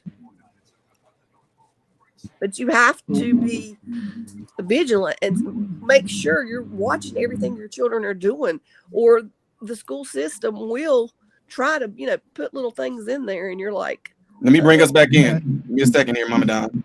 I'm about to bring us back. 929.com. What's going on, Bloomington Normal? I am Ty Smith, Modern Renaissance Man, and you're listening to my show, Cancel This. The phone number here is area code 309-451-9299. You can text the show at 309-451-9299. If you would like to see me live in the studio here at Cities 92.9, go onto YouTube. Go to my channel called Modern Renaissance Man. Click on the thumbnail that says Snitches Get Stitches, and you can chime in on the conversation where you can give your opinion to where the rest of the world can hear it, as well as Central Illinois. And you guys see that this has been a hot show thus far. A lot of different opinions going on in here. A lot of people talking about what this country is currently doing, and they're after our children. A whole lot of information. But what I'm going to do, we just had somebody to pop on here as well that I know pretty well. But before I have him jump in and give his spin on this, I know for a fact that there are, I got 2 white people on here. I have 1 Latino. No, actually, and then I have a black individual besides myself. So what I want to do, I'm going to ask one by one to the white people and the Latino person first before I get to the black person this question. Dave Bolt, you are white, right? Yes, sir. Yes, sir. You believe that snitches get stitches is a good thing? No, I do not. But it does happen. Okay. Mr. Narc, still there, sir? Yes, sir. And I've heard that you're Latino, right? Correct. Snitches get stitches. Do you think that's a good thing or a bad thing? I think that's a bad thing, in my opinion. Okay. We also have Miss Scarlet Queen in the house. Have you heard of snitches get stitches? Are you talking about narcs? There you go, narcs. Yes. You heard that, right? Yeah. Now, do you think it's good for the community? Hey, Dave, hit your mute, man. I got you. A lot of feedback through you. Miss Scarlett? I don't know. It's according to what it's about. Wait a minute. Hold on. You don't know. Well, I mean, hey. Wait a minute. Hold on. So wait a minute. During the pandemic, if you recall, they were telling people to tell on each other if you had a mask on or not. Or, you know what I'm saying? I'm like, I ain't telling on somebody. If my neighbor wants to not wear their mask, that's their business. I'm not going to go narc on them. Well, that's a different type. I guess what I'm referring to is on the streets, on the hood, that if you see a crime get committed, if you see a murder done, somebody getting raped, somebody getting a child that was molested, Oh, okay. If you're talking like somebody hurting somebody, crime, no, I don't. Basically, a civilian able to call the police. Yes. I think I would tell. There you go. That's what I want to know. And you are white, correct? Yes. Mr. Mayo, what say you, sir? I believe it's your duty as a decent citizen. All right. We have somebody that's wanted to come onto the show to speak on this because he brings it in a very unique way. Chaotic Truth, how you doing, sir? Sir, I'm an American. I live in the greatest time period of all time. I love free market capitalism. I'm awesome, sir. How about yourself? Absolutely 100% great. Sir, I don't know how much time I can have to answer this question, but I you got time. We got 9 minutes. Take your time. Sir,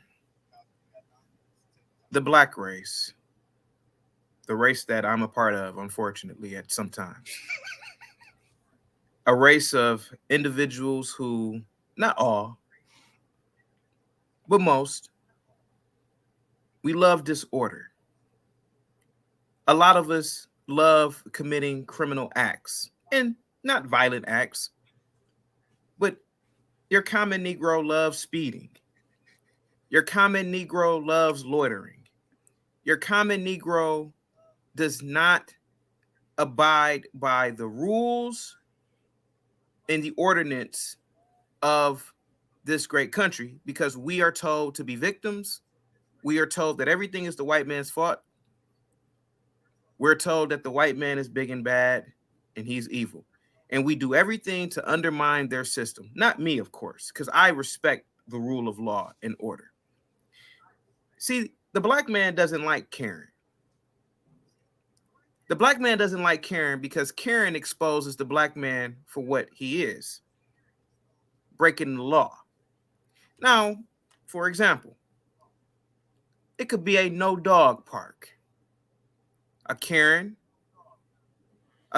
knowing that if you allow an individual to bring a dog in here, that individual will soon bring crack in there. So she's going to stop it from the beginning. So she goes over to Tyrone. She goes over to Pookie. She has enough courage to do it.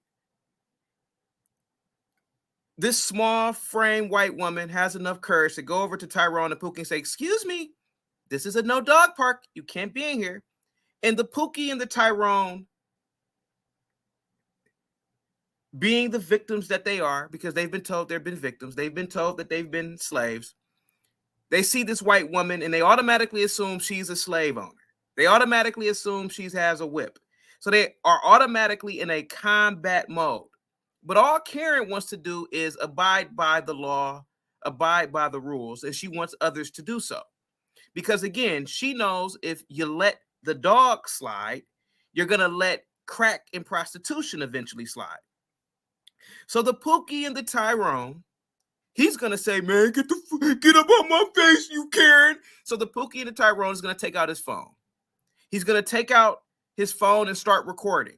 And he's going to make the Karen out to be the villain. When in fact, the Karen is the actual hero. My good sir, modern Renaissance man, I've seen black communities in my lifetime, and I'm only 38, in my lifetime destroyed because the Negro fails to snitch. He doesn't tell on the ignorant 50-year-old wino walking down the street throwing a malt liquor can in his neighbor's yard. Man, I ain't got nothing to do with me. At least you ain't throw it in my yard. See, I've heard that before, believe it or not. The Negro fails to call the police on the little 15, 16-year-old niglet selling weed outside of a gas station because he don't want little black boys locked up. I will call the police on them because you know why? What if those little black boys have oppositions, right? And what if there's a shootout all the while you're trying to pump gas with your 5-year-old son in the car and all you want to do is get home after a long days of work? See, we got to start snitching. I'm tired, modern Renaissance man. Now, mind you, I don't live around Negroes, and you know that I live around whites. It's, you know, being around whites is like living in Asgard in the Marvel Cinematic Universe. But when I go to the hood, when I taught in the hood, I was tired of going to inner city gas stations and walking in and some little niglet is asking me, hey, you want to get some weed? See, there were times where I wanted to call the police on that little kids. I don't want to be harassed when I walk into a gas station and ask to buy some weed, because the next thing you know, they're going to be asking people to buy some crack. Asking people, and then eventually you're going to get robbed. Now, the thing about the park, if we started snitching on the little things like the beautiful white Karen, our parks in the black neighborhoods would not turn into ghettos. See, you got to start with the little things. See, you got to start with the loitering. You got to start with the people breaking little laws. Because if you start there, then somebody will say, well, shoot, man, I can't bring no prostitute up in here, man, because they call the police if I got a dog in here. See, you want to put fear in the Negro before he does or he escalates his criminal behavior. I've seen it, modern Renaissance man. Please tell me I've got no time. I've seen it. My God, I've seen it. I've seen beautiful neighborhoods destroyed because they won't call the police on Negroes loitering. Negroes, sorry about that. He said the N-word, you gotta delete that. Yeah, I said the N-word, yeah. Negroes loitering, Negroes littering, Negroes breaking little laws. So then again, they start doing other things. They start doing donuts in the parking lot at the park. They start speeding down the street. Then they start shooting. because they know, hey, ain't nobody around here to tell on me. I'm gonna start shooting. See, you want to stop, you want to snitch at the beginning. See, you don't want to snitch when somebody's actually committing a super heinous crime, but you want to start at the beginning. You want to stop the Pookie before he commits mass murder in a drive-by. See, you don't even want to you don't want to have to deal with that type of snitching. You want to snitch on the little things first. And I wish that Black people that are listening to me, I wish that they wouldn't call me a coon. I wish that they wouldn't call me an Uncle Tom. I wish that they would listen to me. Listen to me. I love Black people. I have a self-interest for Blacks because I'm Black. But I'm not about to sit up here and pretend like the rest of you Negroes. The white man ain't bothering you. When you get pulled over by the police, cooperate and don't be smoking weed with a gun in the passenger side on the seat, talking about you're racist, man. See, we got to start snitching. Good Black folks do. You see some Negroes doing 45 down to 25 residential, it's your duty to snitch because there's children on the damn street. You want to protect the children. Let me tell you something, Modern Renaissance man. I was driving down a 15-mile-an-hour street by the lake. I'm giving my location. I was speeding. I was going about 25 miles. I did a U-turn because I was looking for a home. I was doing property preservation. Me and my buddy had a property preservation company.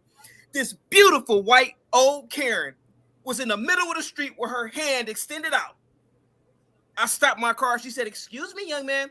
Do you know you cannot drive over 15 miles down the street? There's beautiful babies down the street." And I said, "Ma'am, I apologize, ma'am. It won't happen again." And that is how Negroes should act when Karens are snitching on you. And that's how your Negroes need to act when other Blacks are snitching on you. Quit being belligerent. Everything ain't racist. You're not above the law. If you are above the law, go move to Liberia. Go move to the Congo. Go move where the courts are terrible, where the police are really corrupt. Get out of my country. I'm gonna say this. Listen, I'll snitch in a heartbeat on some loitering little 17-year-old kids selling weed outside of a gas station. Because eventually, your little Negroes are gonna start shooting and killing random people. Let me tell you something, Modern Renaissance man. How many more minutes do I have, sir? 1. Some little nigglets had some beef with some other little nigglets. They were shooting on a residential street. Accidentally shot and killed a young, beautiful little child, 7-year-old girl. You would have thought that Negroes would have went into that jail and got those little Negro boys up, but they didn't. See, you know how they did it, Modern Renaissance man? Because they didn't stop those boys from the beginning. See, they didn't snitch on those boys when those boys were littering, when those boys were loitering, when those boys were being truant in school. You got to be brutal when it comes to our people. You got to snitch. I'm tired of seeing young Black children killed all because some Negroes can't aim a gun while they're shooting at the opposition. You got to call the police 2 or 3 years before they start shooting at each other. Hey, this 13-year-old, these 14-year-olds are being truant in school. Hell, they may escalate their crimes and be out here gang fighting. Now, it may or may not happen, but I'd rather take that chance as a model citizen. Hey, operator. Yeah, I live on Martin Luther King Boulevard. It's about 3 little Negro boys, 15-year-old boys. They walking around and it's school time. I think you need to come get them. Now, they may have a gun on them. I don't want to lie and say that they do, but I think you need to come get them because they ain't up to no good. See, that's what we got to do as a Black community. We got to snitch. Thank you so much, Modern Renaissance man. Thank you. Go ahead, sir. You're on mute, sir. He's on mute. I don't know if he knows he's on mute. Can't hear you. Modern Renaissance man, you're on mute. Also, I said no. I said no. I appreciate that. I said I want you to stick around. I mean, if you can stick around, because you know I can stick around. I love exposing Negroes and the bull crap. Go ahead. I'll stick around all day if you want me to. I'm the Negro whisperer. Go ahead, sir. Yeah, because what it is that I want people to hear, like me, hearing the passion in your voice, a lot of people will look at this and misconstrue it and say he sound angry, but it might be angry that they might be construed, but I can understand it because it's a passion, because what you just got done explaining, a lot of folks don't understand. We get tired of being around that as blacks, like you talking about coming out of the store and somebody, hey, my man, y'all just don't know. After a while, you almost ready to kill the person that's messed. You don't want to be bothered every time you leave out of a store. I don't want to be bothered every time I pull up on the side of the highway, off the boulevard, whatever like that, and then you got somebody there coming to your door, knocking on it. Hey, say my man. I mean, it does get on you. Ladies and gentlemen, welcome back. I am Ty Smith, modern Renaissance man, and you're listening to my show, Cancel This. The phone number here is area code 309-451-9299, and you can text the show at that same number, 309-451-9299. If you would like to see me live in the studio, you can tune in by typing in Modern Renaissance Man on YouTube. You will see a thumbnail that says Snitches Get Stitches. And when you click on that, you can interact with me and I can interact with you. All you have to do is click the link that's in the live chat. And before we took the break, you heard Chaotic Truth. He has a YouTube channel called Chaotic Truth Podcast. And you just got done hearing him go on about what he feels is actually plaguing. So what you guys just got done hearing, to the Listen Studio audience here in Central Illinois, this is how 90% of blacks that came out of the projects, or some that are currently, not some, a lot that are currently still in the projects. What Chaotic Truth just got done saying is a lot of things that a lot of people are scared to say. They don't want to say it, because it forces you to have to face a truth. And that truth is the issue is not going to lie in a white person. It's not going to lie in anybody out there in some system that got this thing that their whole thing is to do is to keep the black person down and depressed. So Chaotic hit on a whole lot of different points, And you heard, I call it a justifiable, passionate speech that he just gave. And the reason why, ladies and gentlemen, is because when you hear what Chaotic Truth just got done saying, can you show one time, and can you name one phrase that he said in there where the finger was pointed at anybody that was white? I would love for you to call in and say, okay, this is where Chaotic Truth got it wrong at. There are black people that are listening right now, a lot of people that do a lot of talking behind the scenes, behind the keyboards on YouTube. None of you will come on here and actually go against what he said, because you know it is the truth. But what happened is that now you guys have been put into this position to where social media, and even some people in our own neighborhoods where we grew up at, they have taught you how to be a victim, that it's somebody else's fault. So Chaotic just gave us a good speech on why the whole phrase "snitches get stitches" is one of the dumbest things that can happen in the community, especially blacks. And I have not heard it in white communities. And I'll take it a little further. Where I live at right now, we encourage each other to tell. We talk about it. If anybody comes in our neighborhood and things look right, and we tell. Guys, let me tell y'all something that just happened. I told Chaotic Truth this a week ago or so. A young man walked down my street and he was walking his dog.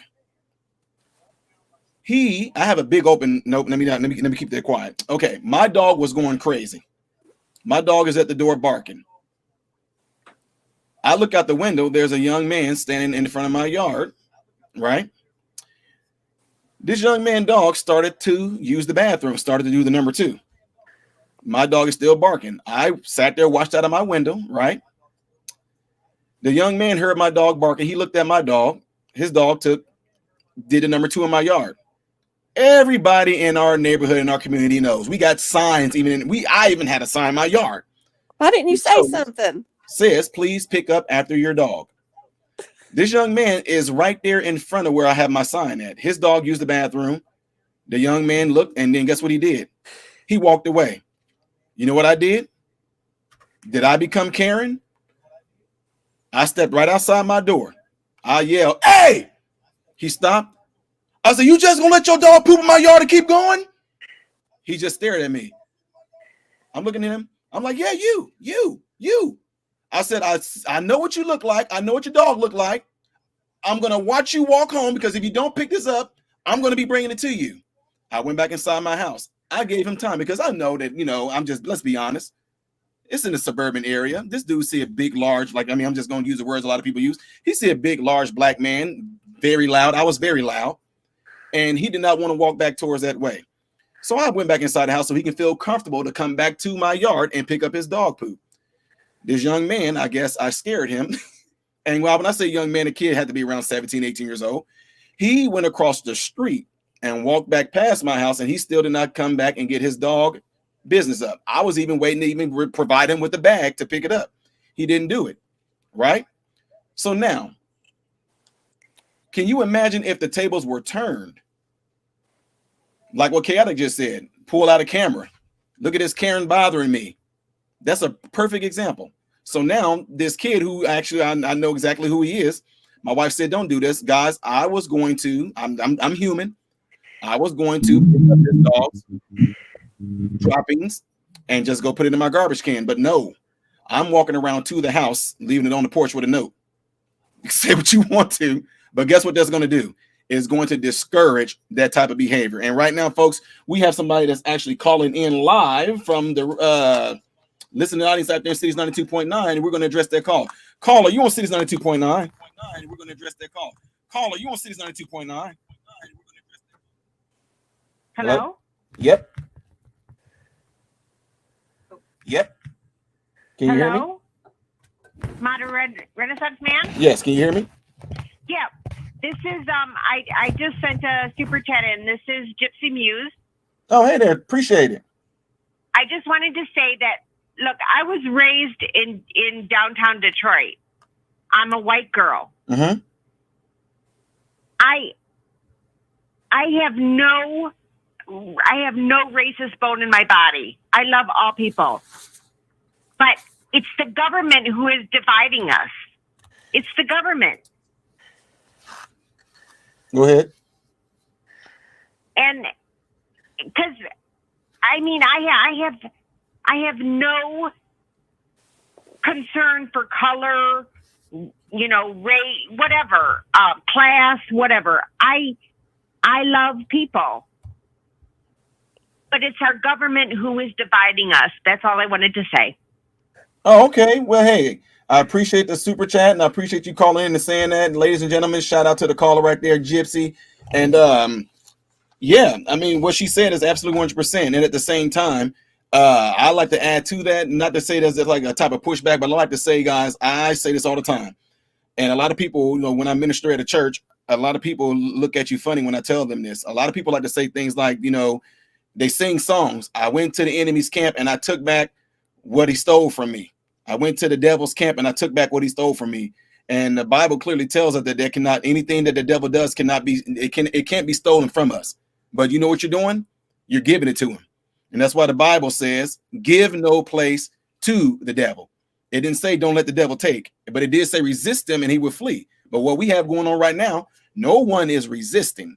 We're letting it all come in. So I'm going to go back and address the people that are listening in from the internet. And you guys have anything that you want to say and add it on to what you just heard Chaotic say? Because what he said, the way he spoke and the passion behind that, that's literally how a lot of black people feel. I want to know. I have a question. Go ahead, Mom.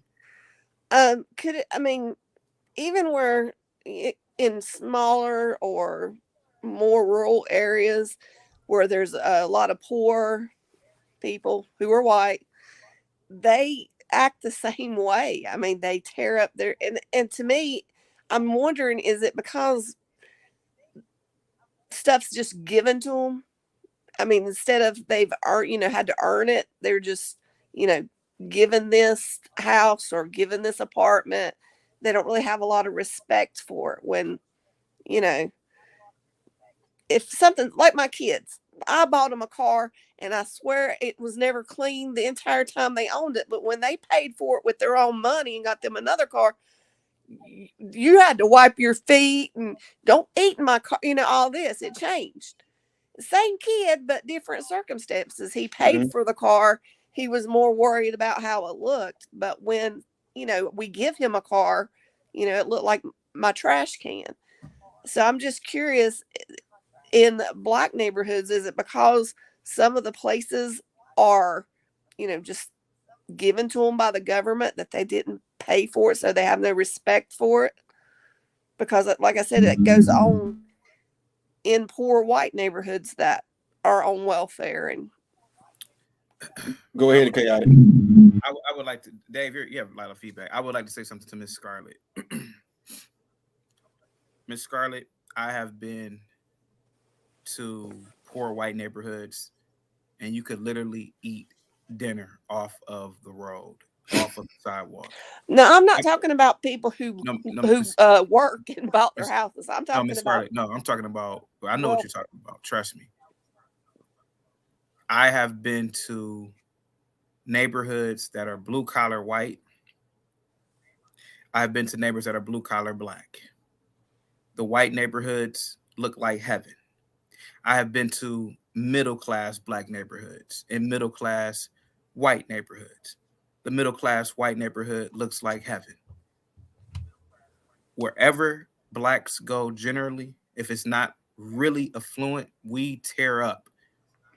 It's not and I'm talking about neighborhoods that blacks own homes. We tear up. We commit a lot of crimes. We break a lot of traffic laws. We're loud. Now, I'm not saying that this doesn't happen I'm not saying that your experience didn't happen. But I know this. I know when I go to white neighborhoods that are blue collar, they don't act like the blue collar black neighborhoods. There is a difference in culture. Yes, are there degenerate whites? Sure. But it's not in a high percentage to the overall population of the people. That's why everybody wants to live around whites, because whites have a culture of maintaining order, maintaining their neighborhoods, whether they've bought the property or not. Yes, I get where you're coming from. Trust me. But you have blacks who earn stuff and they still tear up. It's something that is wrong with us. Look at black countries. Give me a second, Dave. You're on. Look at black countries and look at white countries. That's all you have to do. Black countries, it's trash everywhere. White countries literally looks like the gates of heaven. It's a cultural thing here, man. So I don't know. I mean, your example might be small scale, no offense. But I believe that your culture has a better way of preserving the environment. Well, we have a lot of up. what we call rednecks, but not rednecks necessarily. More the people who are rednecks usually are workers. So I'm talking about just that. But we have trailer parks that are you wouldn't walk down them, and they're just white people. They're really, some scary trailer parks. Ma'am. There is no trailer park in America that a black man is afraid to walk down. See, Negroes are afraid to walk in the projects. See, ain't no black person afraid to walk in no trailer parks. Trust me, we've seen a lot. Even me, and I didn't even grow up in the damn hood, but I went to school in the hood, and I saw a lot just being there. We ain't afraid to walk in no trailer parks. It's not a high rate of homicide in a trailer park. It may be a high rate of methamphetamine use, but it ain't no high rate of robberies, strong arm robberies and homicides and pit bulls everywhere. Trust me, I know. Modern Renaissance man probably will walk in a trailer park before he walks down a random project block in Chicago. Trust me. Easily. We ain't afraid of no trailer parks. That's just me though, Miss Scarlett. Thank you so much. Well, I was just wondering because, like I said, there are some that are really sketchy that, we usually don't. Imagine entire cities being sketchy. That's living in black culture. That's Philadelphia right now. There's streets that I don't even drive down because just of the sheer ignorance. Imagine that, Miss Scarlett. Streets 2 or 3 miles long that I don't even drive down. So yes, I understand what you're saying, Miss Scarlett, but there are small cities where there are blacks that you What would avoid. be the solution? For Gary, that, Indiana. though? Give me a second, Miss Scarlett. Gary, Indiana is one of them. That's a no-fly zone for Negroes. Absolutely, 100% no. Well, But I'll I go mean, to a how trip. do you fix it? Because money's being Miss thrown and Scarlett, thrown and thrown, and this is how you fix it. This is how you fix it. You talking about for the black community, Miss Scarlett? no, I was in a very small town. Miss Scarlett, Yes. you and I both know that the majority of whites ain't rednecks. No. No. So I'm in the South, so yeah, we do have a lot of where I live. There's a lot of rednecks. Yeah, They so your situation is very small scale. See, me and Modern Renaissance Man, we got to worry about Negroes selling us weed when we walk in the gas stations. Can you imagine every day? See, that's every coast to coast. I wouldn't even know where to get weed, to be honest. Well, all you got to do is go to anywhere there's blacks at in the inner city. You weed. Well, that's what I'm saying. I mean, where we live is very small. We know everybody. I've showed MRM where, kind of where we live. And it's very small, and you can walk through our town in, 10 minutes. Miss Scarlett, let me tell you something. What you're saying is very small scale. There are neighborhoods in the black community that literally look like Mogadishu, Somalia. Could you imagine this in a first world country, for God's sakes? It looks like Mogadishu, Somalia in some black communities. Miss Scarlett, this is a full-scale situation amongst the Negro population. An intelligent black man like or at least I think I'm intelligent. I mean, I literally have no-fly zones where it's places I don't go to. See, Miss Scarlett, where what you're talking about is I'll take your word for it. But there are neighborhoods in Chicago. I bet Modern Renaissance Man knows about this. You can't even look at a black man no longer than a second before there's what you looking at. Yeah, Miss Scarlett, imagine that. Imagine that in cities from coast to coast with Negroes. If you accidentally look at a Negro wrong, they ready to fight and kill you. It's a problem, full scale. And whites don't have to listen. I've been around whites, man. Listen, I ain't trying to put whites on a pedestal, but I've been around whites, man. Even the poorest of them, they don't act like that generally. Even when I taught in the inner city schools and when I taught with poor whites, the white kids typically are better students. I'm not talking. I mean, my town we have a really safe small town, but outside of town, in the more rural areas where the trailer parks are, or that there are some, wildness. And I was just asking if it was because of that, because that's why they act that way. I didn't know if, maybe that's the same situation. No. But I understand what you're saying. No. But I think a lot of the problem lies in that a lot of America has never seen these places with their own eyes. Yeah. Yeah, we have. Look, I have Miss Scarlett right here in my neighborhood. Miss Scarlett. No, Miss Scarlett. Yeah. I want you, when we're done here, I want you to search for Kensington, Philadelphia on YouTube. It's worse than a horror movie, Miss Scarlett. And it's not just blacks; it's whites too. Yeah. Like I said, right here where I live, there's not been a murder. Ma'am, you've never seen this place will make the worst trailer park you've ever seen look like heaven. I swear to you. Now, see, I think the bigger picture here is like what Chaotic was just saying as well. See, it's bad whenever, I lived in several states, and I find the same exact type of black people in all those states. You know what I'm saying? So the fact that, don't get me wrong, of course, me and Chaotic come from the same type of backgrounds, but I don't think that I'm better than anybody, but it does offend you that if I do go to a store, that another black person might be there to have the audacity to even remotely do I look like I want to buy some. I look like I want to buy some weed, and for them to feel so confident to come to me to ask me if I want it. You know what I'm saying?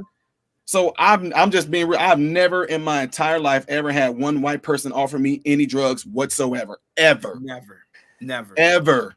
And that's the difference. My question though is, what causes this Miss Scarlett, complete Miss cultural Scarlett. difference? Since I mean, I'm gonna tell black you, people have lived here as long as white people. Miss Scarlett, almost.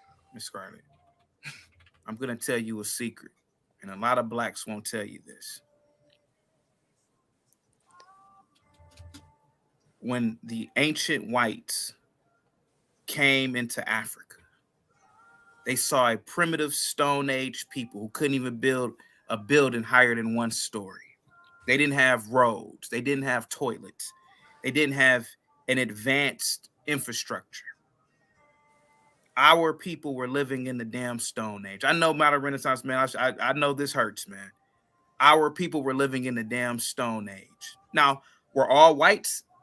We're all whites living in a a lot of white nation states were backwards too, but Britain, France, and many other white nation states were past the Stone Age. They were able to sell the planet. They were able to listen. Some white cultures were building. Hell, in France, they have cathedrals that go back 1,000 years. When they saw these mud hut dwellers, these spear chuckers, these people who couldn't even unify and create one unified language, they saw a disunified people. Miss Scarlett, what I'm trying to tell you is that maybe large portions of blacks are still living in the Stone Age. And I hate to say that, but when you see a Pookie and a Tyrone, you're really looking at a primitive man. Now, I know, Modern Renaissance man, I know that, I shouldn't be saying this. And it hurts me to say this. And maybe I should stop. No, go ahead. But a lot of these Pookies and Tyrones, these Shaniquas, they're just primitive people who live in a first world society. All you have to do is look at Africa. Look at a country like Liberia where there's no white people. Look at it. When the whites left it to the blacks, it went to hell. Look at Monrovia, Liberia. It literally looks like the past. Trash everywhere. Little to no infrastructure. Chaos. Destruction. They literally had a civil war 20 years ago. Charles Taylor, who was the president, I don't know if he's in a federal penitentiary now. Him and his son did horrific things to the people because these people were still barbarians. So if a white person is living the way that you're talking about in squalor, Miss Scarlett, that's a damn shame. But if a black person is living like that, it's because a lot of blacks are still living in the ancient past. How many times have you heard black people have a conversation? They always talk about the past. This what happened back in the day. This what happened, slavery. They're always talking about something in the past. They're never talking about the future. But you find blacks like me and Modern Renaissance man who are elite blacks. We talk about the future. We talk about the posterity of our race. The British were the superior whites. Just look at their civilization. The reason why we're speaking English is because the British were superior. We're not speaking Ukrainian because the Ukrainians were not a superior white group. And I say all this to say that when you elevate a society, certain cultural behaviors diminish. Germans don't loiter. I've never been to Germany, but I highly doubt if I go to Germany, you're going to go to a gas station. There's going to be some 17-year-old German boys loitering. Maybe that's the reason why they were able to be the ingenuitive engineers that they are, because they're productive. Maybe the Ukraine is dangerous because the Ukrainians are a white group of people who are still living in the post-industrial age or the industrial age. And they've never really got to the digital age. I have a lot of theories, Miss Scarlett. And a lot of these theories will get me chased out of the inner city with Negroes. You think I talk like this in black barbershops? Are you crazy? Niggas will get to shooting at me. Sorry about the word. You good now? Hey, you good now, Chaotic? Oh, okay. Dad, the radio show and stuff is recorded. We good. We got all the stuff we need. So go ahead. You can let it fly. So Miss Scarlett, the reason why Shaquita is having 5 babies outside of wedlock is because she's still operating on a primitive mindset. That is why Negroes like myself, modern Renaissance man, we want our people to be better. I want myself to be better. And I know what I have to do. That's why I'm a strong advocate of not smoking weed. The last thing a black man needs to do is smoke some weed. It makes you unproductive. It makes you lazy. It makes you schizophrenic. How can you build a civilization and most of the population is high? That's why I don't like being around no weed smoking Negroes.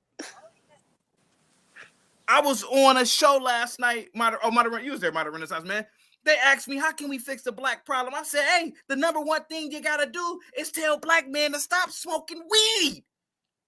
It makes you crazy. It makes you lazy. You think that the Germans were smoking weed in the 30s and the 40s? No. They were smoking methamphetamine. They were too busy building autobahns and cars. These were people just 20 years before were living in abject poverty. I don't want to get this shut down because you know where this is going to go. But here goes the thing. The black man needs to be the same way. Stop smoking weed. Stop drinking alcohol. Stop loitering. Pull your pants up. Take care of your children. Stop blaming whitey for everything. The masses of whites didn't own no damn slaves. Right. The masses of whites ain't rich. But every time something happens to a Negro, it's the white man's fault. Why are you giving so much power to these people? Your ancestors were in the country 200 years before most of these whites got over here. And everything, well, the education system is bad because of white people. What are you talking about, Negro? See, Miss Scarlett, I'm the Negro whisperer. If you need me to speak on behalf of Negroes to get a true understanding, please come to the Chaotic Truth. Well, see, you're right. That's what I'm saying. You're right. The black culture's been here a lot longer than a lot of, like my family. My great grandpa came here, so that was in the late 1800s, almost into the next century. So, I mean, of course, we didn't have slaves. We didn't get here. And we were too poor to have slaves. We would have been the poor white trash. Everybody said, stay away from it. We've probably been poorer than the slaves. But see, and then when they came here, they weren't wanted. They were spit on. My grandpa couldn't get a job. He worked as a janitor for an insane asylum for years. And he said it was horrible. There was crazy people all the time, cussing them, throwing feces at them, all kinds of stuff. So, I mean, even Irish people were hated. Well, even now, we black community is even trained to scold at any type of correction. You think about it, even like what Chaotic is saying. I mean, I sat there and I was on the panel last night before I jumped on the panel that Chaotic was a part of. It amazed me that no matter what, and they took it, which Chaotic has a very unique way of bringing, I love it, but no matter what, more people that were listening that were black were more focused on how Chaotic delivery was versus actually what Chaotic was saying. And you will find that a lot that, I'm just honest. I mean, Chaotic, I know you've seen it. A lot of people in general don't like to, but I'm just saying amongst the black culture, you are definitely almost trained to not take any type of disciplinary actions. I mean, the criminals do wrong, They get in there, they already talking about free my nigga. You know, they throwing barbecues when they get out. That's not to be celebrated, you know. And if you got somebody like Chaotic or myself that's coming and we are telling you flat out what these issues are, people get pissed off because they, for one, they know it's the truth. And the fact that you pulled their card, you pulled the veil down. You know, it's like when Adam and Eve ate from the tree of knowledge of good and evil, and they sat there and discovered that they were naked. They hid themselves. So that's what a lot of, but what they're doing now, when you open up a person's and you reveal what they are, a lot of people instead of looking at themselves, they actually get pissed off at you. Why you call me out like that? Why y'all calling us? It's amazing. So that's why a lot of times I don't waste my time with those particular type of individuals that do all that talking. Man, we just trying to get in.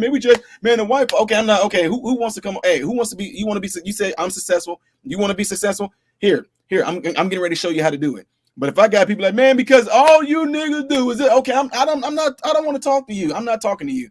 I don't waste my time with them. But again, I only find that type of attitude amongst us. I go, and when I speak at different events and different situations, there's a lot of times where I'm dealing with children that might be considered at risk or from a single parent home. When those kids are white, I don't get any pushback like that from them whatsoever. People are thinking, oh, you're just parenting. No, I don't try to say I'm parenting because I'm telling the truth. I will get more pushback from blacks when I go and do this than I do the whites. And not only that, when I leave it open, were we not on your channel when I reached out to that guy that went viral for fighting that police officer? You remember him? Yes, I remember the young little Negro boy. Yes, we were on the phone. I mean, we were online. Mama, I don't know if this kid went viral. I'm surprised y'all don't know it. This kid went viral all over the nation, all over the world for fighting a police officer at the subway station. And Chaotic actually got exclusive content. This is some Diane Sawyer down like type stuff. Chaotic got the first interview with this kid, and we're talking to his kid about what he did that was wrong and da. This kid was willing to listen to us, black men, successful men, and we weren't holding no punches on him. We were telling him, you discussed us. You the reason why, our neighborhoods are. We telling this kid this. This kid was listening to us, right? But Scarlett, guess what the mama did? She protected that kid. Man. I mean, it got to the point to where the kid, 15-year-old brother got on there telling us he'll delete us, and he got his mama got bigger balls than us. It just got way to some. We're sitting there there's a difference between white people and black people. If one of our white kids do something, now we're going to support them, but we ain't throwing them a party. And King Shanad, how about you came up and let Chaotic know that in word? Huh? I'm sorry, go ahead, Mama. I was just telling King Shanard just made a comment, said Chaotic needs to read a book instead of tap dance. And I said I want him to cam up and let Chaotic know that himself. Hit that link, Shanard.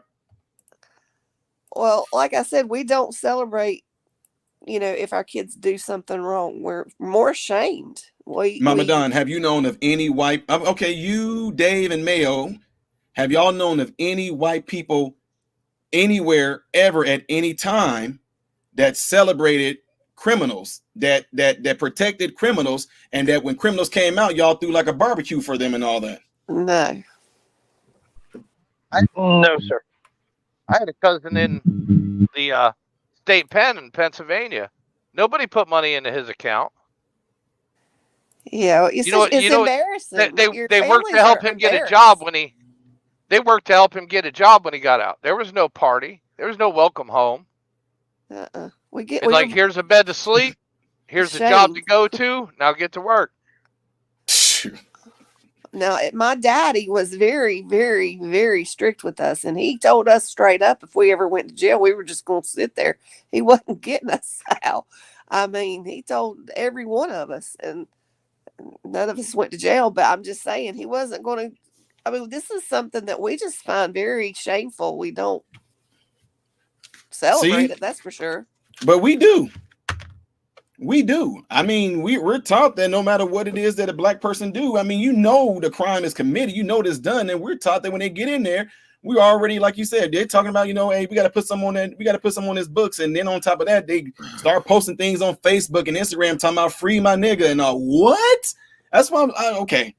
And to be quite honest with you, and I don't know, to be quite honest with you guys, I'm gonna continue to do what I do until the day I die, because we are helping out a lot. When I say when I say helping individuals out, guys, Ty Smith is not talking about helping people out in a sense. I'm giving them some money. Or I'm giving no. When I help somebody out, that person is being helped out from their early age until they go all the way to adulthood.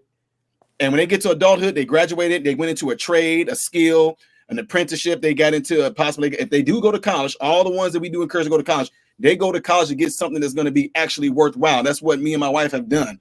My wife worked in the financial aid office the whole time she was at an HBCU. She knows a whole lot of tricks and she knows a lot of things, right? So when we say we help someone, we're not talking about I'm donating to this organization. No. My helping is literally helping the person from the age that I get them until they get into adulthood. And with me doing this for so many years, I can tell you, man, chaotic. You might agree, you might disagree. Man, as a community, culturally amongst blacks, dude, it's a wrap. My question is, would it, instead of putting abortion clinics in poor neighborhoods, why not put trade schools? Something, them trade schools will be burned up. They'll be robbed, throwing bricks through them. Uh-oh, somebody buzzing. Hold on. Let me Modern Special Man, do you mind if I answer this question? Go ahead. Nope. Go ahead. Miss Scarlett, you have a very gentle heart. Somebody's buzzing? Hold on. I know. Dave, you have a gentle and kind heart.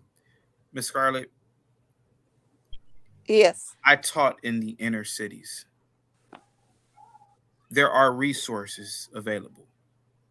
There are many trade programs available. A lot of older black men have buildings that they've rented out, that they've created nonprofits to do trade programs. Ms. Scarlett, we live in a culture of degeneracy, and it's not just blacks. We live in a culture of instant gratification. These young kids don't want to be electricians. They don't want to learn how to cut stone or become roofers. They don't want to learn how to do carpentry. Some of them do, but the most don't.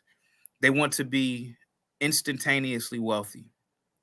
There's no honor in being an electrician, because in the black community, being the drug dealer is at the pinnacle. That is the key to success in most black communities. Or a rapper. That is what is heralded as the key for popularity and success. Miss Scarlett, I don't know if you've ever been around Negroes, but I've lived around them. The boy who's going to school to be an electrician, he's not popular. He's a nobody. And so, therefore, most black kids don't want to be an electrician. They don't want to work on the side of the road anywhere because there's no honor in that. Black women, black females, not all black females, but a lot of black females, they don't want a boy like that. They want a dope boy. They want a lazy, shiftless Negro. And I'll tell you this. It'd be a waste of time to put trades in the intercities or the inner cities. What has to happen, Miss Scarlett, is that a generation of black men, there needs to be a black ruler that needs to come into play. Maybe a mayor, maybe a council president. He's going to have to come into this inner city and rule it with brutality. For example, a black mayor. A black mayor says to the police chief, I am ordering you to have your officers arrest any Negro that is loitering, any Negro that litters, any Negro that Miss Scarlett is like any Negro that does anything that will send a message. That message is to tighten up, to get your act together. See, a people who are focused, a people who are put in a situation where they have to be orderly, they will then turn to education. They will then turn into doing the right thing. Oh, we can't loiter. Shoot, he gonna arrest us, man. We see. Then the Negroes will want to be in the library. They will want to do the right thing. See, putting a building that says "Come learn the trades" means absolutely nothing. But see, putting a billboard with a white man and white woman in smack dab in the hood and say, you blacks need to have your neighborhood looking like this. See, overnight, blacks will change their communities. They want to clean up. Man, they got that billboard there, man. That's what they trying to say. See, they will want to compete. You got to force blacks to compete. See, a building that says, come learn the trades is just an empty building. But see, a black mayor needs to say, you see those Jewish kids over there in the neighborhood, see they're better than you because they're learning the trade. See, they need to openly say that. See, there needs to be a black ruler like that needs to put the fire in the Negro's ass. Metaphorically speaking, of course. See, that's probably what happened 100 years ago. There probably were Negroes who were on plantations somewhere in businesses that said, we got to compete with. See, the world is about competition. And I noticed this, Miss Scarlett, when I was teaching and when the black kids started acting like fools, it was nothing like getting them in order by calling them the N-word. Oh, see, they wanted to learn after that. I said, you dumb N-words with the hard ER. Now, you white folks don't do that. I don't get knocked out by these kids and their parents. So y'all can't do that, white people. But only me and Modern Renaissance Man can do that. But see, there was nothing. See, I don't cater to our race because I don't want anybody to cater to me. See, I know what needs to be done. You dumb N-words with the hard ER, those Jews over there are better than you because they are willing to learn these things. And Miss Scarlett, overnight, you will see Tyrone and Pookie picking up a biology book. Man, I'm gonna prove him wrong. He called me an N-word, said they better than me. I'm gonna go home and study. See, he won't smoke weed after you call him the N-word. He won't smoke weed after you put that competitive nature under his ass. That's how you can fix the black community. See, I'm telling you white people secrets that a lot of blacks like myself wouldn't dare tell you. See, I know what needs to be done. And these very same things happen in Africa. When Thomas Sankara took over Burkina Faso, he put the fire in those black ass Africans. He said, listen, you blacks are over here empowering the whites by buying their clothes, buying their food, buying this.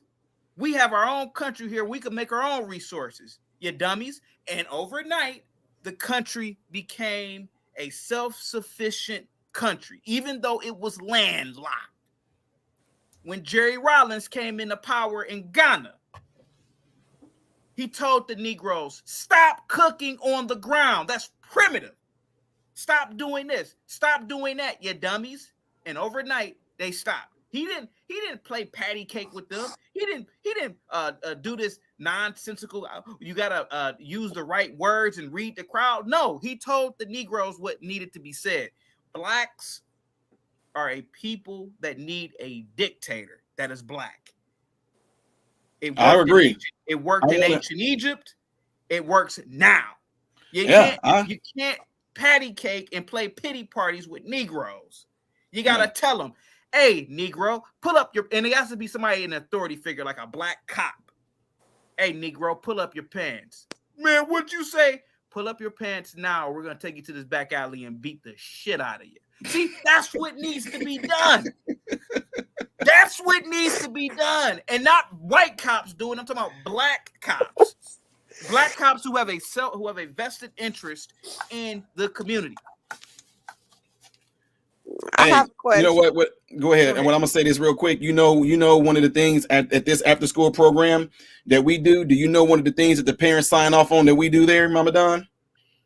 You might have. I might have told you that. Yeah, we beat them. We whooped them. Yeah, the parents got to sign off on it. We whoop those kids. But what we do, we have a camera there, and we have a witness there or two witnesses there. But we show it on video just so they can not say that we are abusing these kids. And I'm telling you right now, that right there, when I'm telling you, I tell people all the time. Look, for one, I am a huge advocate of discipline and putting people in line. And what people will see, like my YouTube channel, things like that. Oh, Ty is so nice. But then if y'all, we can't do it because they're minors, but if some of these minors that we mentor, if they was to talk to y'all, they'll get on here and go, no, man, Mr. Ty, I look forward to one of them messing up so I can whoop that. I love correcting. Y'all, it's like I love correcting. I love putting somebody in place. I'm telling you, they're not getting abused, but I'm saying I look forward because the thing is, I know that I'm doing something that's going to actually save this young person's life. I am correcting the behavior, a character, and attitude that when they get older, that will not be manifested in them. So then I want to actually and I want to ask everybody on this panel too before Chaotic answer, and because you will see why. But everybody that's on this panel right now, I wanted y'all to watch this video and tell me if you find something wrong with this. The Chaotic, you may have seen it. Let me know if y'all see something wrong with this. It's also about the teacher's intent and definition of the word. We have decided to leave it in the story. This teacher got suspended right here. He has the longest suspension right here on record right now. For you to decide. And what did he say specifically to you? Sit down, nigga. Keyshawn Chavers is a freshman at Valley High School, a Boy Scout, a football player, a member of the ROTC, an honor roll student. He was hanging around his teacher's classroom door in December. The teacher told him to sit down, and the teacher says that Keyshawn used the N-word first. And I just kind of was stunned a second. Well, then get away from the door, nigga. And I repeated the same insult because that's sort of what I've been trained to do. The school district says that is not what they trained English teacher Paul Dawson to do. He tried to say I said it, and I didn't say it, and no one else in the class knows that I said it because I didn't. Documents from the school investigation show that several of the students interviewed from Valley did not hear Keyshawn say the N-word first. Dawson says that students use the slang version of the N-word at Valley High School all the time. He says N-I-G-G-E-R is a racial slur, but says that students use N-I-G-G-A as often as they'd say dude or hey man. And Dawson says as much as he does not like the word, he still used the slang version to feel more comfortable with black students. Why is this word used so frequently? So I just don't understand it, and I'm trying to understand it. I need help. Yes, I use nigga. I've used it. I admit it. I put the H on it to emphasize it's nigga. Nigga this, nigga please, nigga. Can you lend a nigga a pencil? What kind of example are you setting for your students if you use a word that you don't want them to use? Upon reflection, that's not good. Dawson was suspended for 10 days without pay from January 9th to January 23rd, and he has to go to diversity training. He says that he's learned from this experience. So y'all all just watched that, right? But what I want to say is, though, I want to ask Dave Bolt. I'll start with you. What was wrong with what he did? Well, as far as it's concerned, all I've ever been told was we ain't allowed to say it being white. It doesn't matter if it's considered to be a term of endearment or an insult. In your own community, us being whites, we're not allowed to use it. So initially, it's just being used as an example for the rest of the white people that you can't say exactly what he's doing. And when you're looking at the people themselves, aren't you just tearing yourselves down when you end up doing that? Because, ultimately, it really is. You're tearing yourself down. You're putting yourselves down. You're not looking at each other as being upstanding individuals. You're putting that individual down. But it's the term of endearment. I don't understand how y'all go about it, my friend. Mr. Mayo. Yeah, the only guy that was telling the truth on that was the teacher. Is that not said 100 times a day? Mm-hmm. I mean, do you not just hear? Name a rap song that doesn't say it. Just one. Bryson Yep. Gray's songs. I can name one. Can't A touch rap this. song? Yeah, isn't that rap? No, that ain't rap. No, that's hip hop. That's not rap. Mama Don, Man, do these you white think that people there are was a? silly. Do you I'm think? just I teasing mean, with with Scarlett. Miss Scarlett, with this teacher, do you think that the teacher was in the wrong, or is like? I don't like any of the words. I don't think anybody should use them myself. I try not to use. But when you give the word power, which I think if everybody would just stop and with all these words, they're just words. And they can only hurt you if you allow them to hurt you. And Okay. if we quit giving the words power and meaning, I mean, the word actually in the dictionary, if you look it up, meant ignorance. Well, anybody, it goes to any other country that they, aren't like, if I went to France right now, I wouldn't know what they say. I would be ignorant and stupid because I'd have no clue. And they wouldn't know probably anything I say because I have a horrible accent. So, I mean, we just got to stop giving these words power. I don't like using any kind of word that's, to me, kind of vulgar, sounds vulgar. I try to refrain from words like that. But What do you mean you try to refrain? I'm messing with. I'm messing with you. I know you I don't say. call I'm just. people morons all the time, but I'm saying I don't try to. To me, that's kind of like a curse word. But I was taught that. I was taught, that growing up, it was a cuss word. So I don't use curse words. I think the biggest word I might use is AWS, and that's very few and far between.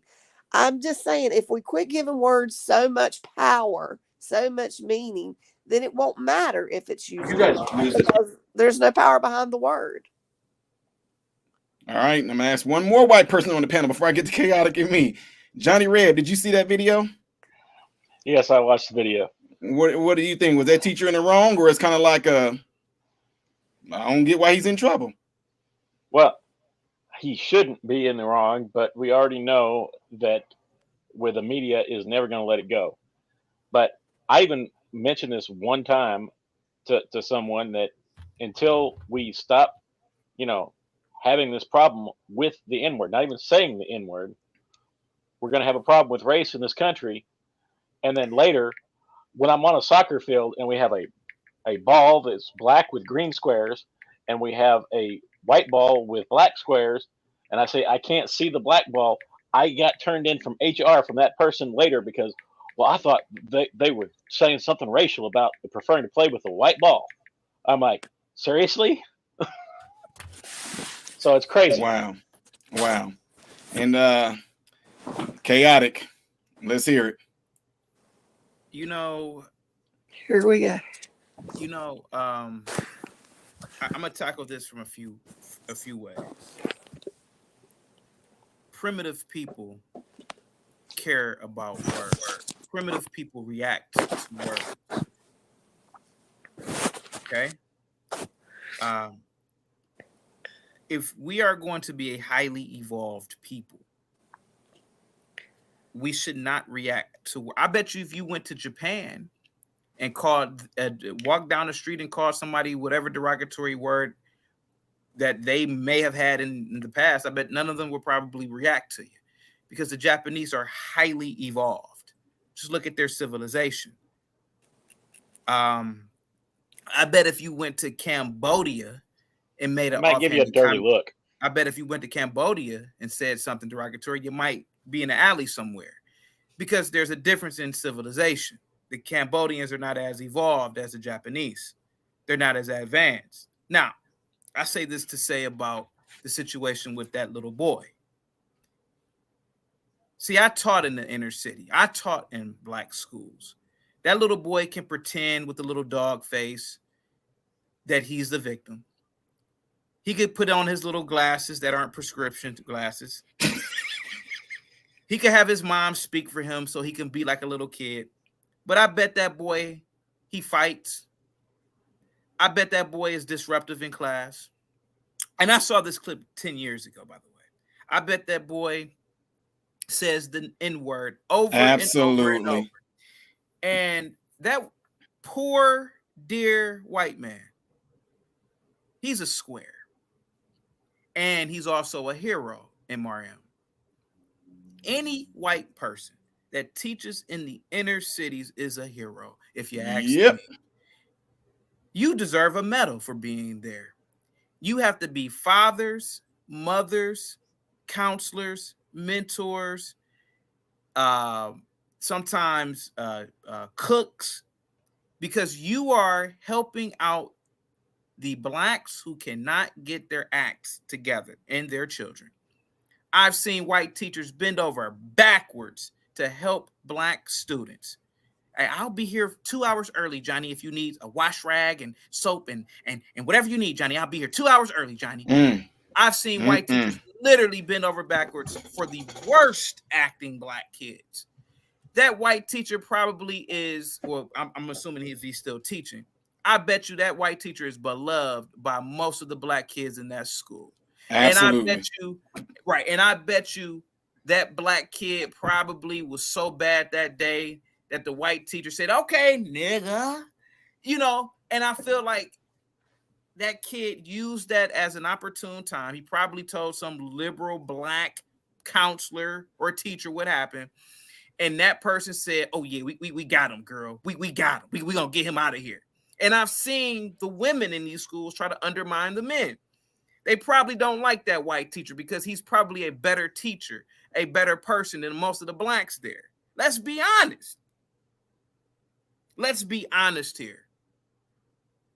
And the fact of the matter is, in my opinion, if we don't stop using, I don't use it at all. Well, I use it when I'm on panels, but to convey a message. But if we don't stop using it, I don't feel like anybody else should stop.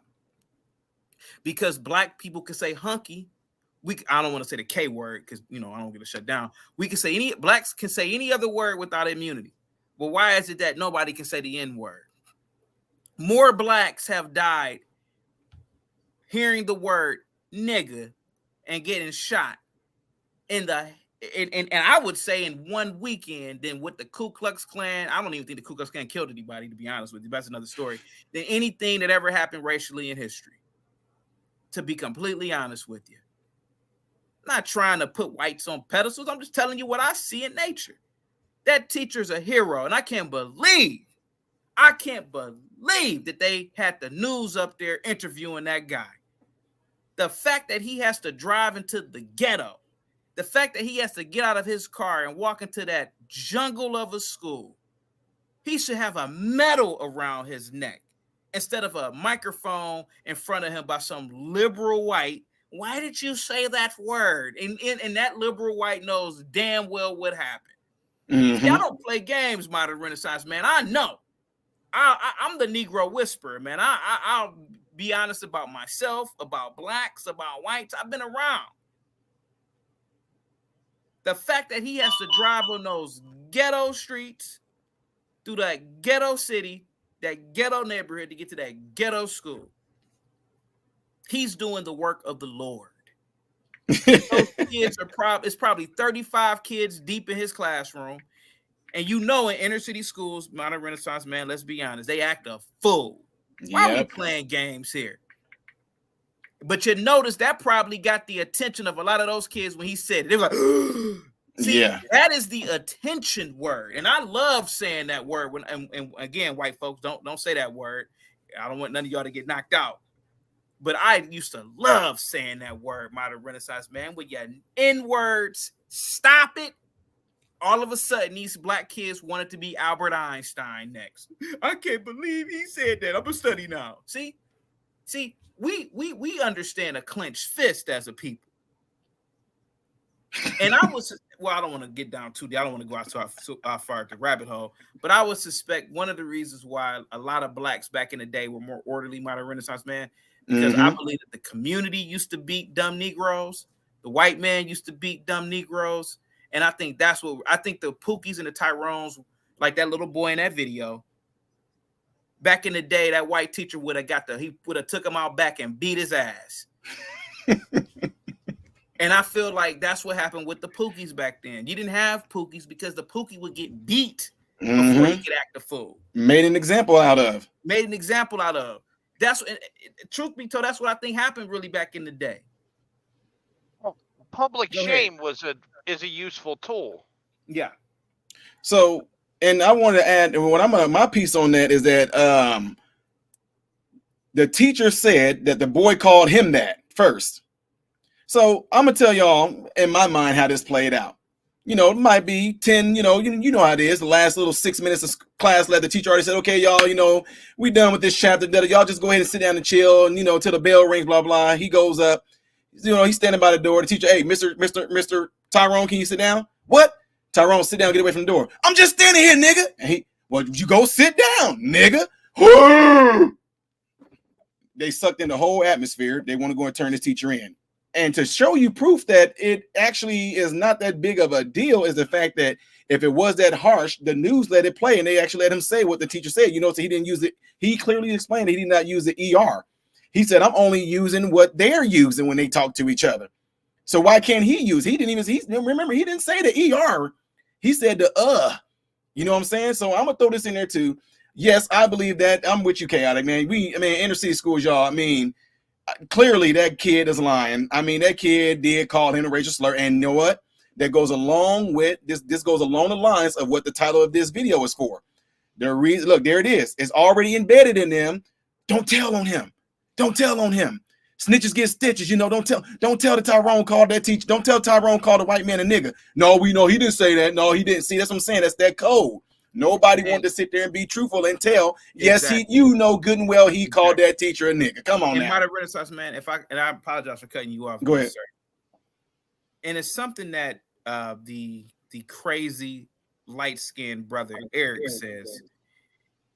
He says blacks only apply the no snitch rule when it comes to blacks, but we damn sure are first to tell on whitey. And the white man, he did that. We act like bitches and punks when it comes to white people, and that is the degeneracy of it all. Where's the no snitch policy when it comes to white people? Why are we so quick to tell on a white person? That white person did that. He did that. He did that. See, why are we children and tattletales when it comes to whitey? See, and that's what I'm saying, Chaotic. And on top of what you just said, snitches get stitches. So a police officer can sit there. Let me throw police officer out there. I'm gonna use police officer. I'm gonna use a whole lot of other scenarios where it had a white person possibly with a gun. Black person to pull the phone out all day long. Yeah, look, got a gun pulled on me. Look, they got a gun pulled on me. They got a gun. And even if they happen to get killed, they still showing you that I got a video of Karen or Kevin or Ken, whatever they want to call him, with a gun on me. But how come they don't do the same thing when it comes to blacks? Oh yeah, that guy right there. Yeah, Tyrone. Yeah, he the one to kill that. He the one to shot that boy right there. And if they're getting ready to get those so-called stitches, how come they don't pull their phone out? Ladies and gentlemen, I'm the one. Yeah, this black person right here is harassing me because I told that their cousin was the one that shot. How come they don't pull the phone out then? See, it's amazing. And they'll die with their phones out with guns pointed on them by the white police officer or by other white people who they might think might be a rape. They'll pull the phone out for that. I don't know if you guys remember the situation where the lady was trying to tell the black girl to get out of her way. Her and her husband was in the van. She was pulling out. The black woman stood behind her van, and they got out. And the white woman pulled a gun out. And all of a sudden, the white woman, so we want to pull guns. But how come they don't do that with the Pookies and the Tyrones whenever they see a crime being committed? They so bold to do it towards white people, but not towards our own. Because they know the Pookie or the Tyrone will just jump on in on them. But at the same time, they're willing to see. But I guess the biggest thing I'm saying right here, they're willing to take that risk of being shot by the police with their cameras out. They're willing to take that. They're willing to take that chance of being shot by the Karen or I hate to say the Karen or the Kevin. Or Karen or Ken that pull their gun out if they're on their property, like the people where I went to school in St. Louis. They come down there, get on those people's properties, they coming out there with their guns. Oh, they'll pull it out. But then, hey, in our own neighborhoods where we sit there and witness somebody getting shot, I'm not saying nothing. Because they know there's a very low chance of that happening. Despite what they say. Modern Renaissance, man, again, I said it earlier and I keep saying it. We don't tell on the litterer, the loiterer, the nigga who speeds, because we don't care about order and civility amongst ourselves.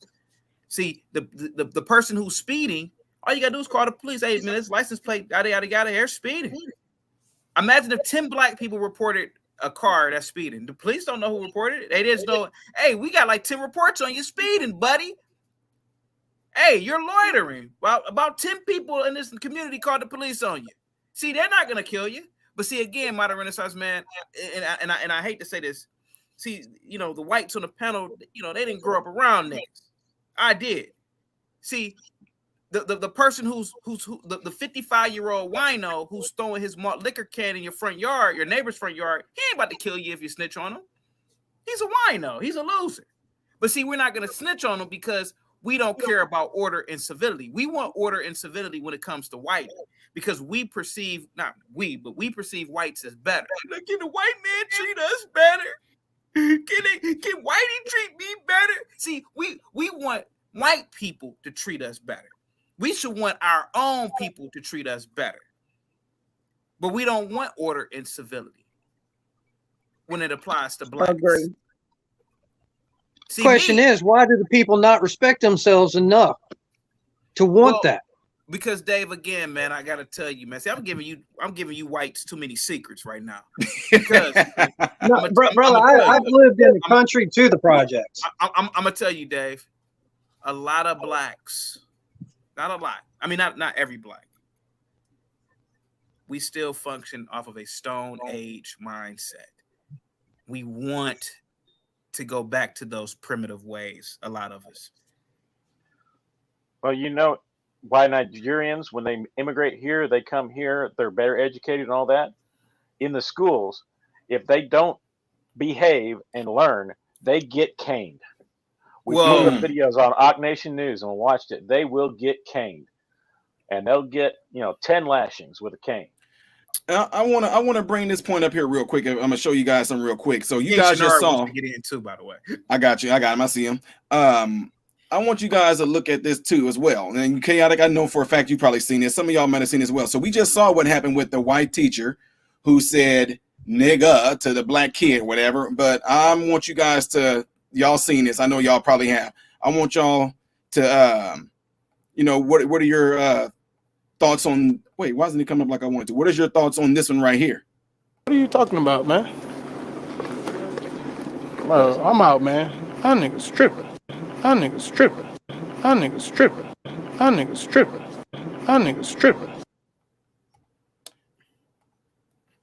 Just saying, he was in front of a white woman. I don't know what the race of that other guy was that's on the right side of him. There was a white man there, and I just want to know what makes Russell Westbrook any different from what that white teacher just said.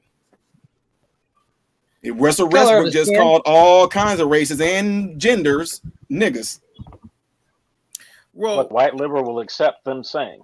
Yeah. Well, again, it's not that.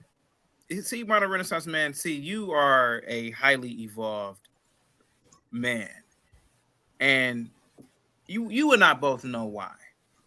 You see, the white liberal is the most evil, despicable, demonic human being that walks on the planet, if you ask me. See, they love the fact that Russell Westbrook, who has a platform of 14, 15 million people on Instagram, that's some Malcolm X terms right there, bro. Yep, who is a multi-million-dollar influential basketball player saying the N-word, because that makes the white liberal feel happy. Look, they're calling each other niggers. Wow, that is just beautiful. That's what they are. And when you meet a white liberal, modern Renaissance man, I've been in situations where I've been around white liberals. They couldn't believe that I didn't have a victim mindset. They couldn't believe that I had no idea.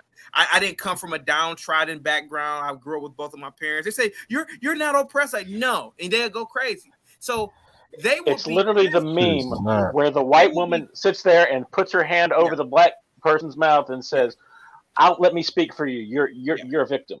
Yeah. They will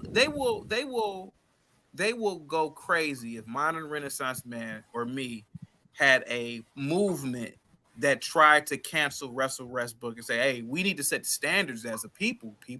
Why are we letting Russell Westbrook who has a platform of millions of people say the N-word. We need to stop this. White liberals will go crazy. They'll get some black fat dyke, Patrice Cullors, somebody to cancel you or something. Then it'll be some white liberals talking about you. And so that's what needs to happen, man. Until then, like I keep saying, man, until we stop saying the N-word, hey, man, if I was a white teacher working in inner city school and you call me that, hey, nigga, what are you? I'll do the same Clown, thing. why do you keep saying the N-word? Mighty Renaissance Why man, do you you already keep saying the N-word? King Shark, can I finish, sir, please? Can I finish, sir, please? Mighty Renaissance man, you already know, and I've said this before. I thank the good Lord in the universe that I wasn't born white with this mindset, because I would walk. I told you what I would have done if I was Jerry Jones. I would walk around the Dallas Cowboys facility and dare a black athlete to Keep kneel. talking. Yo, why do you keep saying the N-word, man? Snart, could you stop, sir? No, it's just too long with you. Just going out of, you're doing a little tap dance. We let you cook too. We let you cook, King. We let him cook. You know, I hate to ask. Can you cook? Forgive me, no, thank you. I'm gonna finish this point. If I would have been Jerry Jones, and I'm paying you Negroes to run up and down the field, giving you millions of dollars, I'll walk around there with a whip and dare you to kneel in protest. I say, boy, you better get your ass up. Ain't a black man paying you $15 million to run a ball up a grass field. See, we got problems in this country, man. And I think the good Lord that I was like, it's like a joke, right? Like the universe made some white people white and some black people black. Because if I was white, oh man, I would openly do these things. I'm like, whoa. No, this ain't happening. Because I treat you better than blacks are.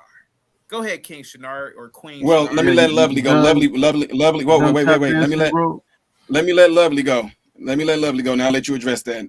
Welcome, Miss Lovely. How you doing? I want my name on this panel tomorrow, bro.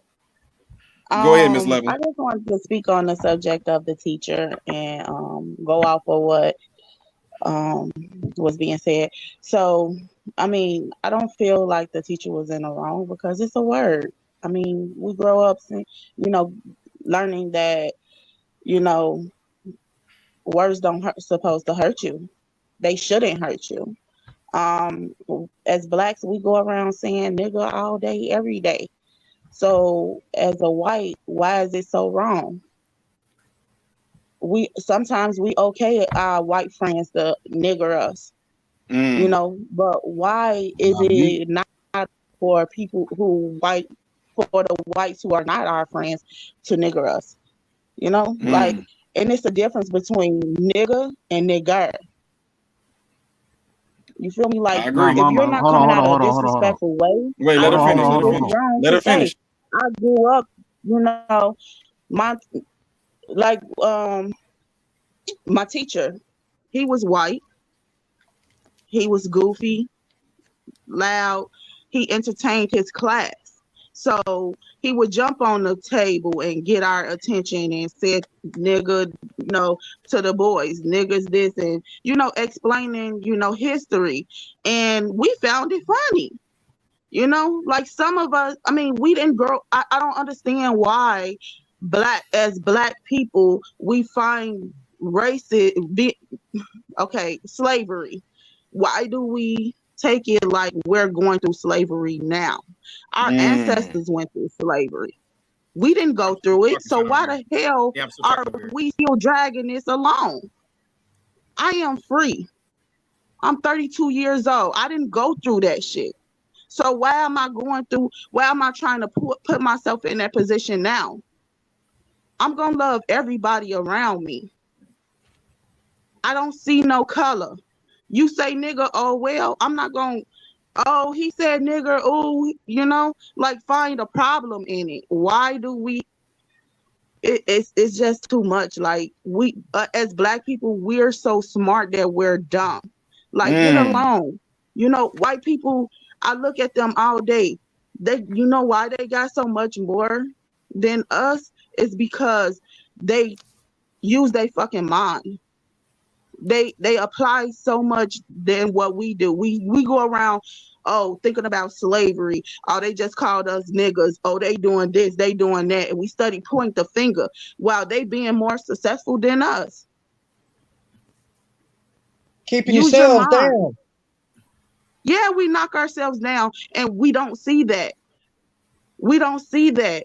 And as you grow and you think and you got to educate yourself before you start throwing the slavery and black and they calling us niggers. Educate yourself. But who's saying this? Who's saying all this stuff that you just said? What you mean? Who's saying all of this? This everything that you just said. Who's we and who's saying all this? Everybody around us. Are you just thinking in generality? Because I'm speaking in general. Well, where did you get this information from? Life. You got it from I'm the media? human, right? I have ears. I have No, eyes I'm to saying, read. okay, and I so have who did you ears. get this So information from? Where? Name the source. the people in the world. Oh, you know everybody in the world, right? The I'm not people even here who for you, I, Mama. I I'm not here for. I'm here for as I chaotic. listen and learn around. See, you Let one me of let them me cook. people. Let me Yeah. let me cook chaotic. Okay, go real quick. ahead. Hold on. You gonna be one of them people. I feel like you're biased. Like you I'm not. one sided. Open You're your gonna eyes straw to the man. world Yo, and stop chaotic. Why you keep saying the leaning N on word? just being black. Because he's Chaotic. able. Why you He's keep saying the black. N word? Why he can't say the N word? He's black. He ain't black. That dude's from Nigeria. Let me answer King Shinar. He's black. King Shinar, you asked me why am I saying the N-word? Because I'm free to do so, sir. Because the beautiful white founders of this country established one of the greatest philosophies ever, freedom of speech, which was very unique, sir, to most nation states. Exactly. I think that is the greatest right ever. Because if we had lived in ancient African times with people like you would kill people because you don't like people's opinions. That's why a lot of blacks wanted to leave Africa because of people like you, King Shinar. We can have voice our So when you opinions. say the N word, hold on. When you say the N word, is it like a term of endearment for you? No, it's a term of endearment at times. It's an insult. I mean it to be racist. How can a word be a term of endearment? Hold on. You're gonna ask me a question and you're gonna want me to answer it. I'm answering your question. When I say the N-word, King Shinar, I am being racist. I'm using it as a term of endearment. I am trying to be funny. I am using it to fit a narrative depending on the conversation. So right now, I'm going to call you a Negro because I want to offend you now. How about that? So the word I'm Negro is offensive. I ain't going to tap dance around you. All right? See, I call you what you are. But how can you call a word? How can a word be a term of endearment and also an insult at the same time? Like, can you find a word like that in a dictionary? Sir, are you the arbitrator of right and wrong in the universe? No. Find me a word in the dictionary, bro. Sir. Something similar. Sir. I am using the N-word as a multiplicity of things, you N-word. You are not the arbiter of right and wrong within the universe. Unless we're talking about mathematics, sir. All right, who did you get the N-word from? Hold on, because I know you're from Nigeria. Who'd you get the N-word from? Sir, I was born in America, and I got the N-word from Where are your people from? Using the N-word, sir. And this is why I say black people are so smart. They don't. Again, King Shinar, I learned the N-word from N-word saying the N-word, sir. You N-word.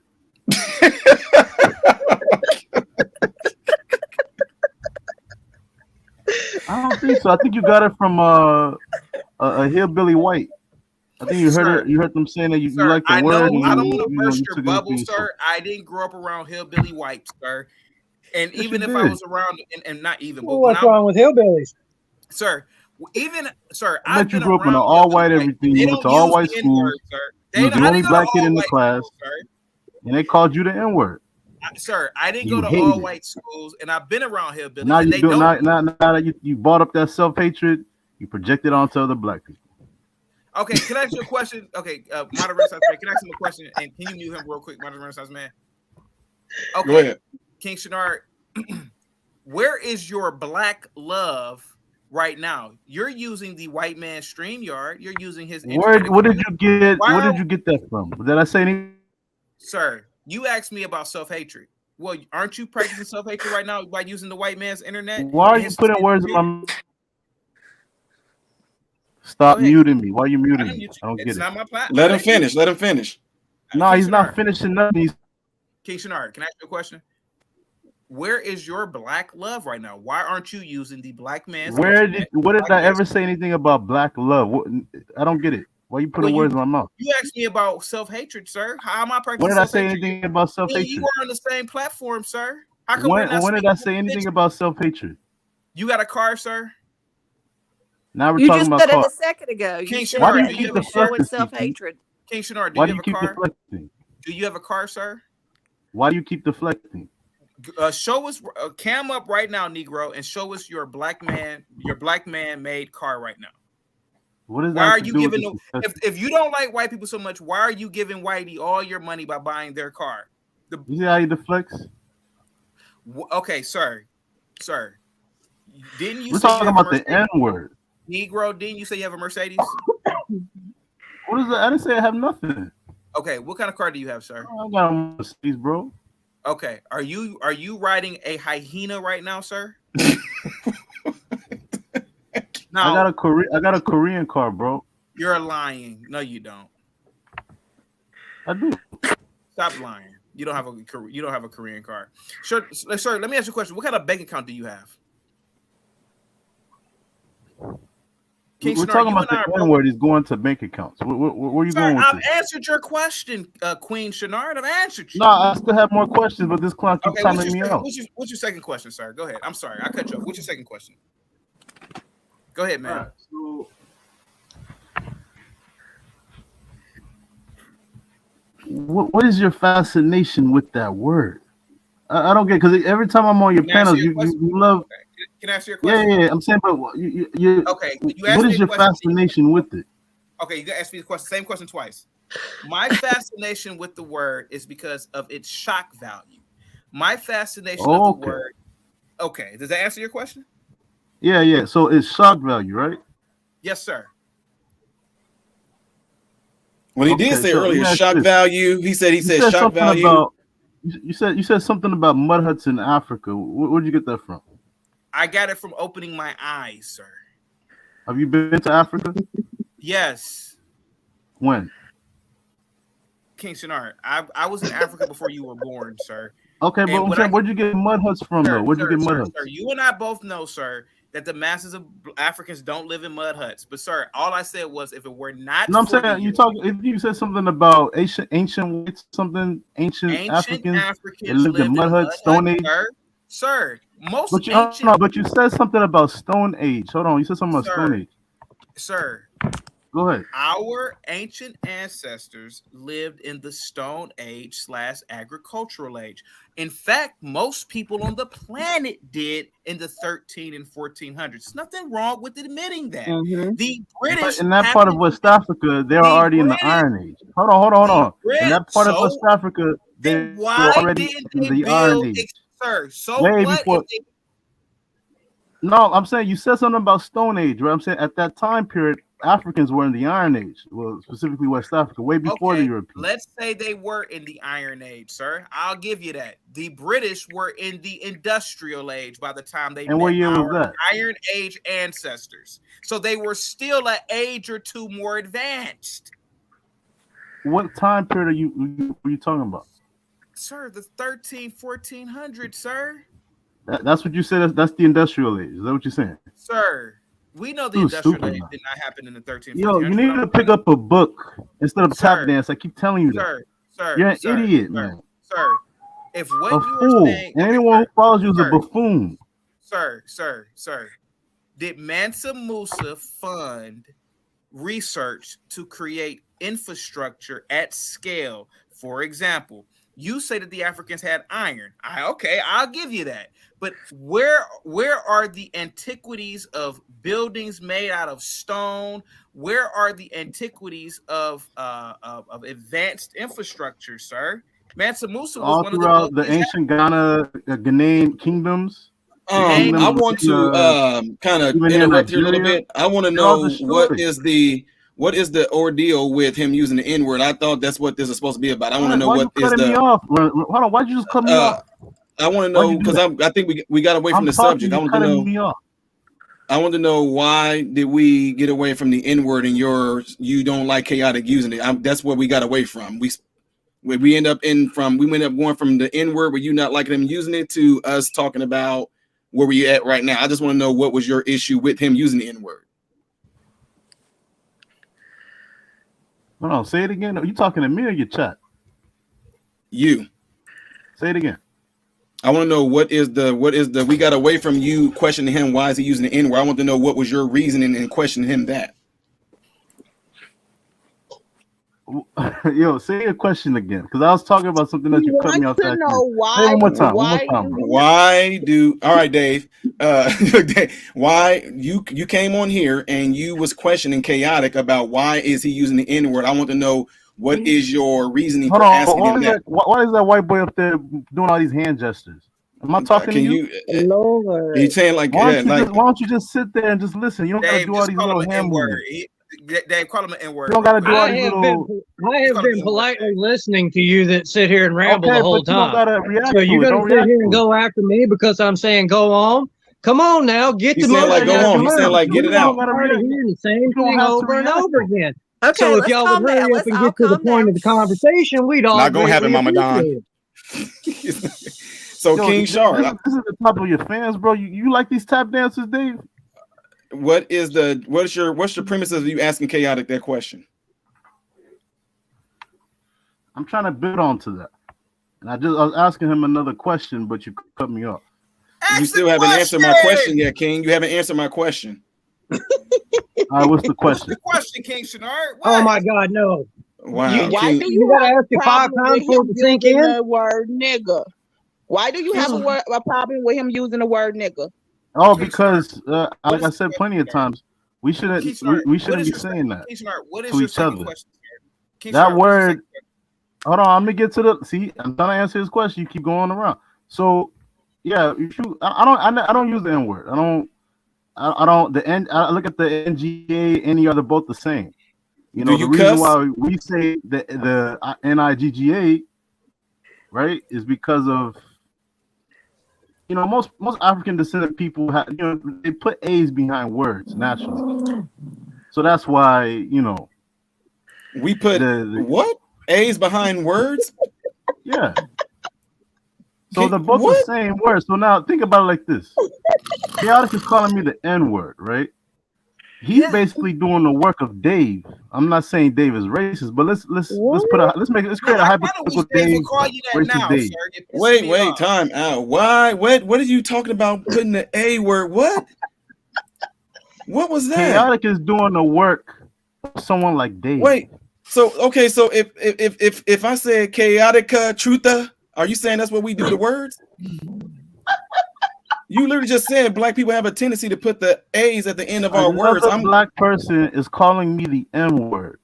Just imagine that. Imagine that for a second. Another black person is calling me the N word. Okay. Okay.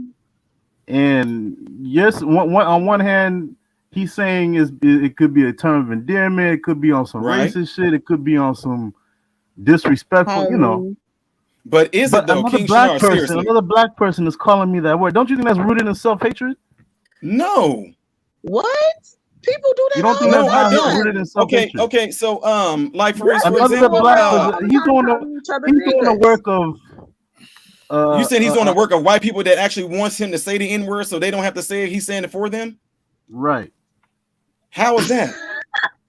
So okay, so you know, okay, I don't know where you're from, but like in Chicago, I'm not gonna say it because you know the internet, the B word.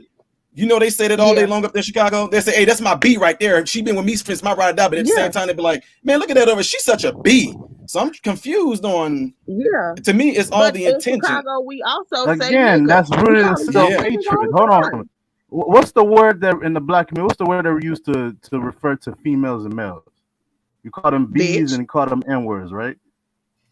They call dudes that too. They're saying, "Nigga, you's a B." It's all, right. But I'm saying in general, right? In the black community, those two words are used, right? To refer more to than just that, mother effer. Don't you think that's do you not think that's rooted in self-hatred? Oh, would a police officer pull you over by now? Damn.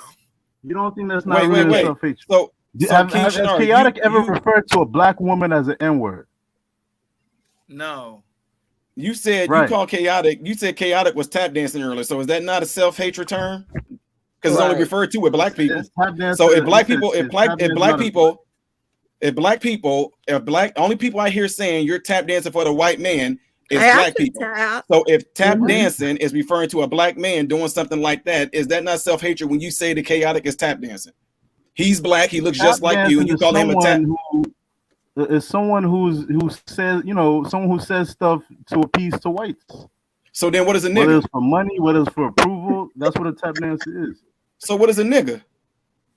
Exactly. What you tell me? I don't use that word, bro. An It ignorant depends on an ignorant person. Nigger is an ignorant individual or person. You can look that up. Nigga is come on, Shinar, you know this. We use it as terms as endearment. We use that to. So you think He's you trying think to there's a be difference like between he ER don't and use A? the Is that nigga what you're word. saying? He's You think trying there's to a act difference? like he's perfect. Say that again. You think there's a difference between ER and A? Absolutely. I got a question for you. You guys are fools, man. King Shinark, I got a question for you. Y'all are fools. We're fools, and you sound like one. I got a question for you, King Shinark. You said there's a difference between A and ER. There's just a different King pronunciation. Shinar, you know what you're doing. You know it is, King. King Shinark, can I ask you a question? Can I ask you a question, King That's Shinark? AAVE. King Is that Shinark, like the King so-called Shinark, AAVE versus so-called standard American English, right? King Shinark, can I ask you a question? Is there and there the same word? Let's start. Let me ask King Shinark a question. King Shinark, Tomato, tomato. Two and Same two. concept. Renaissance man. Can I ask him a question? Go ahead, ask the question. King Shinark, can I ask you a question? Ask your question, tap dancer. Have you ever gone to a murder trial, Lord, dealing with blacks, and supported the Okay, victim? are you not I'm a not lawyer done now? asking you the question, sir. Are you not a lawyer? Have you ever Are you you as a teacher? Now you're a lawyer. What are you? Ever gone, motherfucker? I'm not done asking the question. That's a term of self-hatred now. Don't do that. He doesn't do that to his mom. Gone to a murder trial and supported the family of an innocent black murder victim that was perpetrated by a black, sir. For example, in an armed robbery. Have you? No, sir. No, I have not. So why are you asking me this Why question? are you so adamant about what I say? Why aren't you adamant Why do about you black keep- on yo, black why crime? you keep going Why off aren't topic, you adamant though? about black women being because you pregnant trigger outside of him. wedlock? Why aren't you adamant about black drug dealing in the black community, you Negro? Why are you Where are always you trying getting to this from? Where are you getting this from? Where are you getting this from? Motherfucker, you are always on YouTube bothering me. Why aren't you giving smoke to the I'm little always on niggas that are YouTube. loitering? Do you ever walk past the niggas loitering at a gas stations, you son of a bitch? Do you Oh, now bother you're Can I say swearing. one thing here? I got Do you you bother swearing Can I now. say one thing here? You getting mad. Hey, You getting Johnny, mad. you want to just jump in. Johnny Rebel, you just have to jump in. Just You getting mad, Okay. chaotic? So let me say, modern Renaissance man, you're a genius. You're a real genius. Same word, different meaning. Yep. Exactly. It's that easy. King Shinard. It's all about I the call my context. kids geniuses all the time, and I do not. Yeah, mean yeah. them all the That's way. a bad example. That's a very bad example. But I No, just it's We said all all know about where the we all know who context. started using the word. We all know who started using the N word. All right. We all know who started using the N Schnarr word. is a straw man. We know where Dude, it came Schnarr's just from. presenting straw man arguments. Is all he's doing. Modern Renaissance man. Let me ask King Shinard another question. Modern Renaissance man. He might as well be called merry-go-round because he keeps doing the same damn thing over and over. Yo, shut up, bro. Modern I was Renaissance talking man. to you. No, man, I'll You're in keep on Chicago, right? speaking. This I don't don't got know you, nothing and I to do don't with care you, though. about This you. don't. Do you use the N word? Do I use I the do. It N-word? got something to do with me. Yeah. I do. What question do you have for me? No, not you, Mom. I'm not talking to you. Do you use the N word? Okay.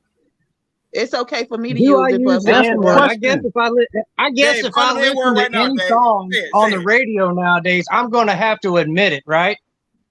No, besides that, You're not you on the use radio. I it. can't You know what repeat I'm it because it's asking in you. every song out there. I can't repeat Okay, it because it's besides on the every music. TV station. I can't repeat it just because my tone of skin color. I lack enough melanin, Yeah, huh? you use the N word. You know you use the N word. Shut up, Yeah, bro. I hear All you. right. I hear But you. I'm saying this Y'all don't got just nothing to do straw with man. you. No. You present a straw Talking to man tap argument. dance. All you're sitting here doing is trying to critique everybody else, and you're not getting any benefit out of it except for occupying the time. That's all you're trying to But do. I'm saying, let me ask you again: do you use the N word? What does this have? So What does this then, discussion have okay. anything to do with you? I'm talking to No. black people. No. So It if has nothing to do with you, right? So why are you so then interjecting? What is your? What are you Because trying I'm to tired protect of these hearing tap you say the dancers? same thing over and over again just to Are you occupy trying to time. You're protect not these tap accomplishing dancers? anything. Not you, Lovely. Lovely is not a tap I'm dance. I'm not talking tap about dancing. I'm confronting you. I'm Renaissance and presenting the chaotic. straw man argument right so back to you. wait. Oh, me and Chaotic are Why are tap you dancers, but protecting these wait. tap dancers? Me and Chaotic are tap dancers, but you dance around every question that's being thrown at you. So who's the real dancer here? We got a Sammy Davis Jr. right there. Idiots, man. King Shenard, can I ask I'm you a arguing question? with children. King Shenard, do you approach the black drug dealer and ask him why is he selling drugs in the black community, sir? Do you approach the white trailer park? There he go dancing. That smokes meth.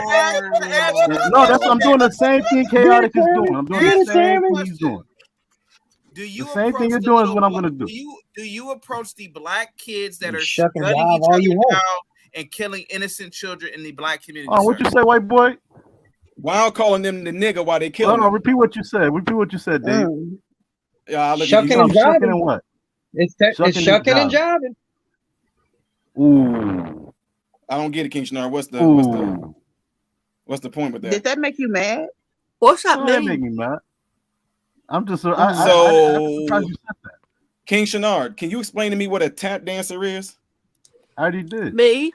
I know. I want you to explain to me because I get called all kind of stuff and I don't understand when people tell me this. I want to have an I already idea of said what it, I'm being bro. called. Like did you just forget already? No, I want to know what a tap dance. When I'm tap dancing, can you tell me what it is? Can you explain that to me? I want to know what it is because everybody got different theories. Like Did you they got forget different when I versions just like that. explained it like a minute ago? Yes. So can you please tell me again? I won't forget it this time. Explain it for me this time. I won't forget it. You already know you already know what a tap Sir, dance no, is. I want your version. It's like the New International. Is this the King James? Is the New King James? The New International Living? Give me the version of what I'm tap dancing. Give it to me. Nobody ever seemed to be able to. I get called a tap dancer, Uncle Tom on accident. Explain it to me. They seem not to be able to. Described what would I have to and then they repeat say this myself? right there. And then they see this is what they do, folks. They'll do that. I already told you. Don't know. You've been black this long. You don't know individuals like King Shenard. You're part of that Just say day. N words, bro. Just say N words. You're part of the you're part of the people that cannot explain to me what a tap dancer are. I'm tap dancing for the white man. But you see, since you can't tell me that means you're ignorant. So does it make you a nigger? Just say these N words. I don't like these N words. Just say that. What's But wrong if with you are, saying nigga? wait. But if you are an ignorant individual that cannot explain to me what a tap dancer are, that would make you only ignorant to calling what me tap that, bro, dancing because you're means. losing an argument. You only calling No, me you're that not. because you're losing. No, you still have What's not the explained it to me. argument? I don't see an argument. You said he's losing the argument. Where's the argument at? Yeah, he can't explain to me Because what. every time somebody asks you a question, you go around and ask another He question. You dances ask a question around with a it. question. Because they're the ones that are trying to deflect. Why would I ask a question? See, you asking the question now. Why would I ask it instead of answering it? You going? Why would I ask? The N word, right? King Shenard, can you tell me what it means to be tap dancing for the white man? Or what it means to? I already explained it, bro. Okay, basically what you do and what Chaotic does. You like that answer, bro? Me and Chaotic both basically like what y'all do every single day. Chaotic and I both go to. Chaotic and I both go to nice restaurants and eat. We both enjoy the presence of our wives. We both have high standards for our way of living and abiding. So what? Okay, what is it? What me and Chaotic do? Can you explain to it what it is that we do? Oh, so that's what make y'all a tap dancer? Yeah, lovely. He got us with that one. Dang it, man. We don't like crime. Damn. We believe that black people should tell on black people when they're killing each other. What was your stream on yesterday? What was your stream because on y'all yesterday? hold yourself in a higher standard. That's what yeah, makes and by doing so, we're tap dancing for the white people. You still have not answered the question. What was your stream about yesterday, Chaotic? Let's start with Chaotic. Now I'll go to you. King Shenard not being able to answer a question. I'm answering it right now. Let's start with your stream. What did you have a stream on yesterday? Y'all notice? Hey, let's make it be known at 624. King Shenard still not answer my question. I'm answering it right now, bro. I would never know what it's like to. I would never know the definition from a person that knows obviously what a tap dancer is. I would never get it from the source. All right, what is the stream on right now? What is the stream on right now, Renaissance? I'm gonna switch it up right here. And say King Shenard can't answer a question. I'll do that real quick. Give me a second. All right, what is the stream on right now? What is the stream on yesterday? I'm gonna switch it up right here and say King Shenard can't answer a question. I'll do that real quick. Give me a second. I'm gonna switch it up right here and say King Shenard can't answer a question. I'll do that real quick. Give me a second.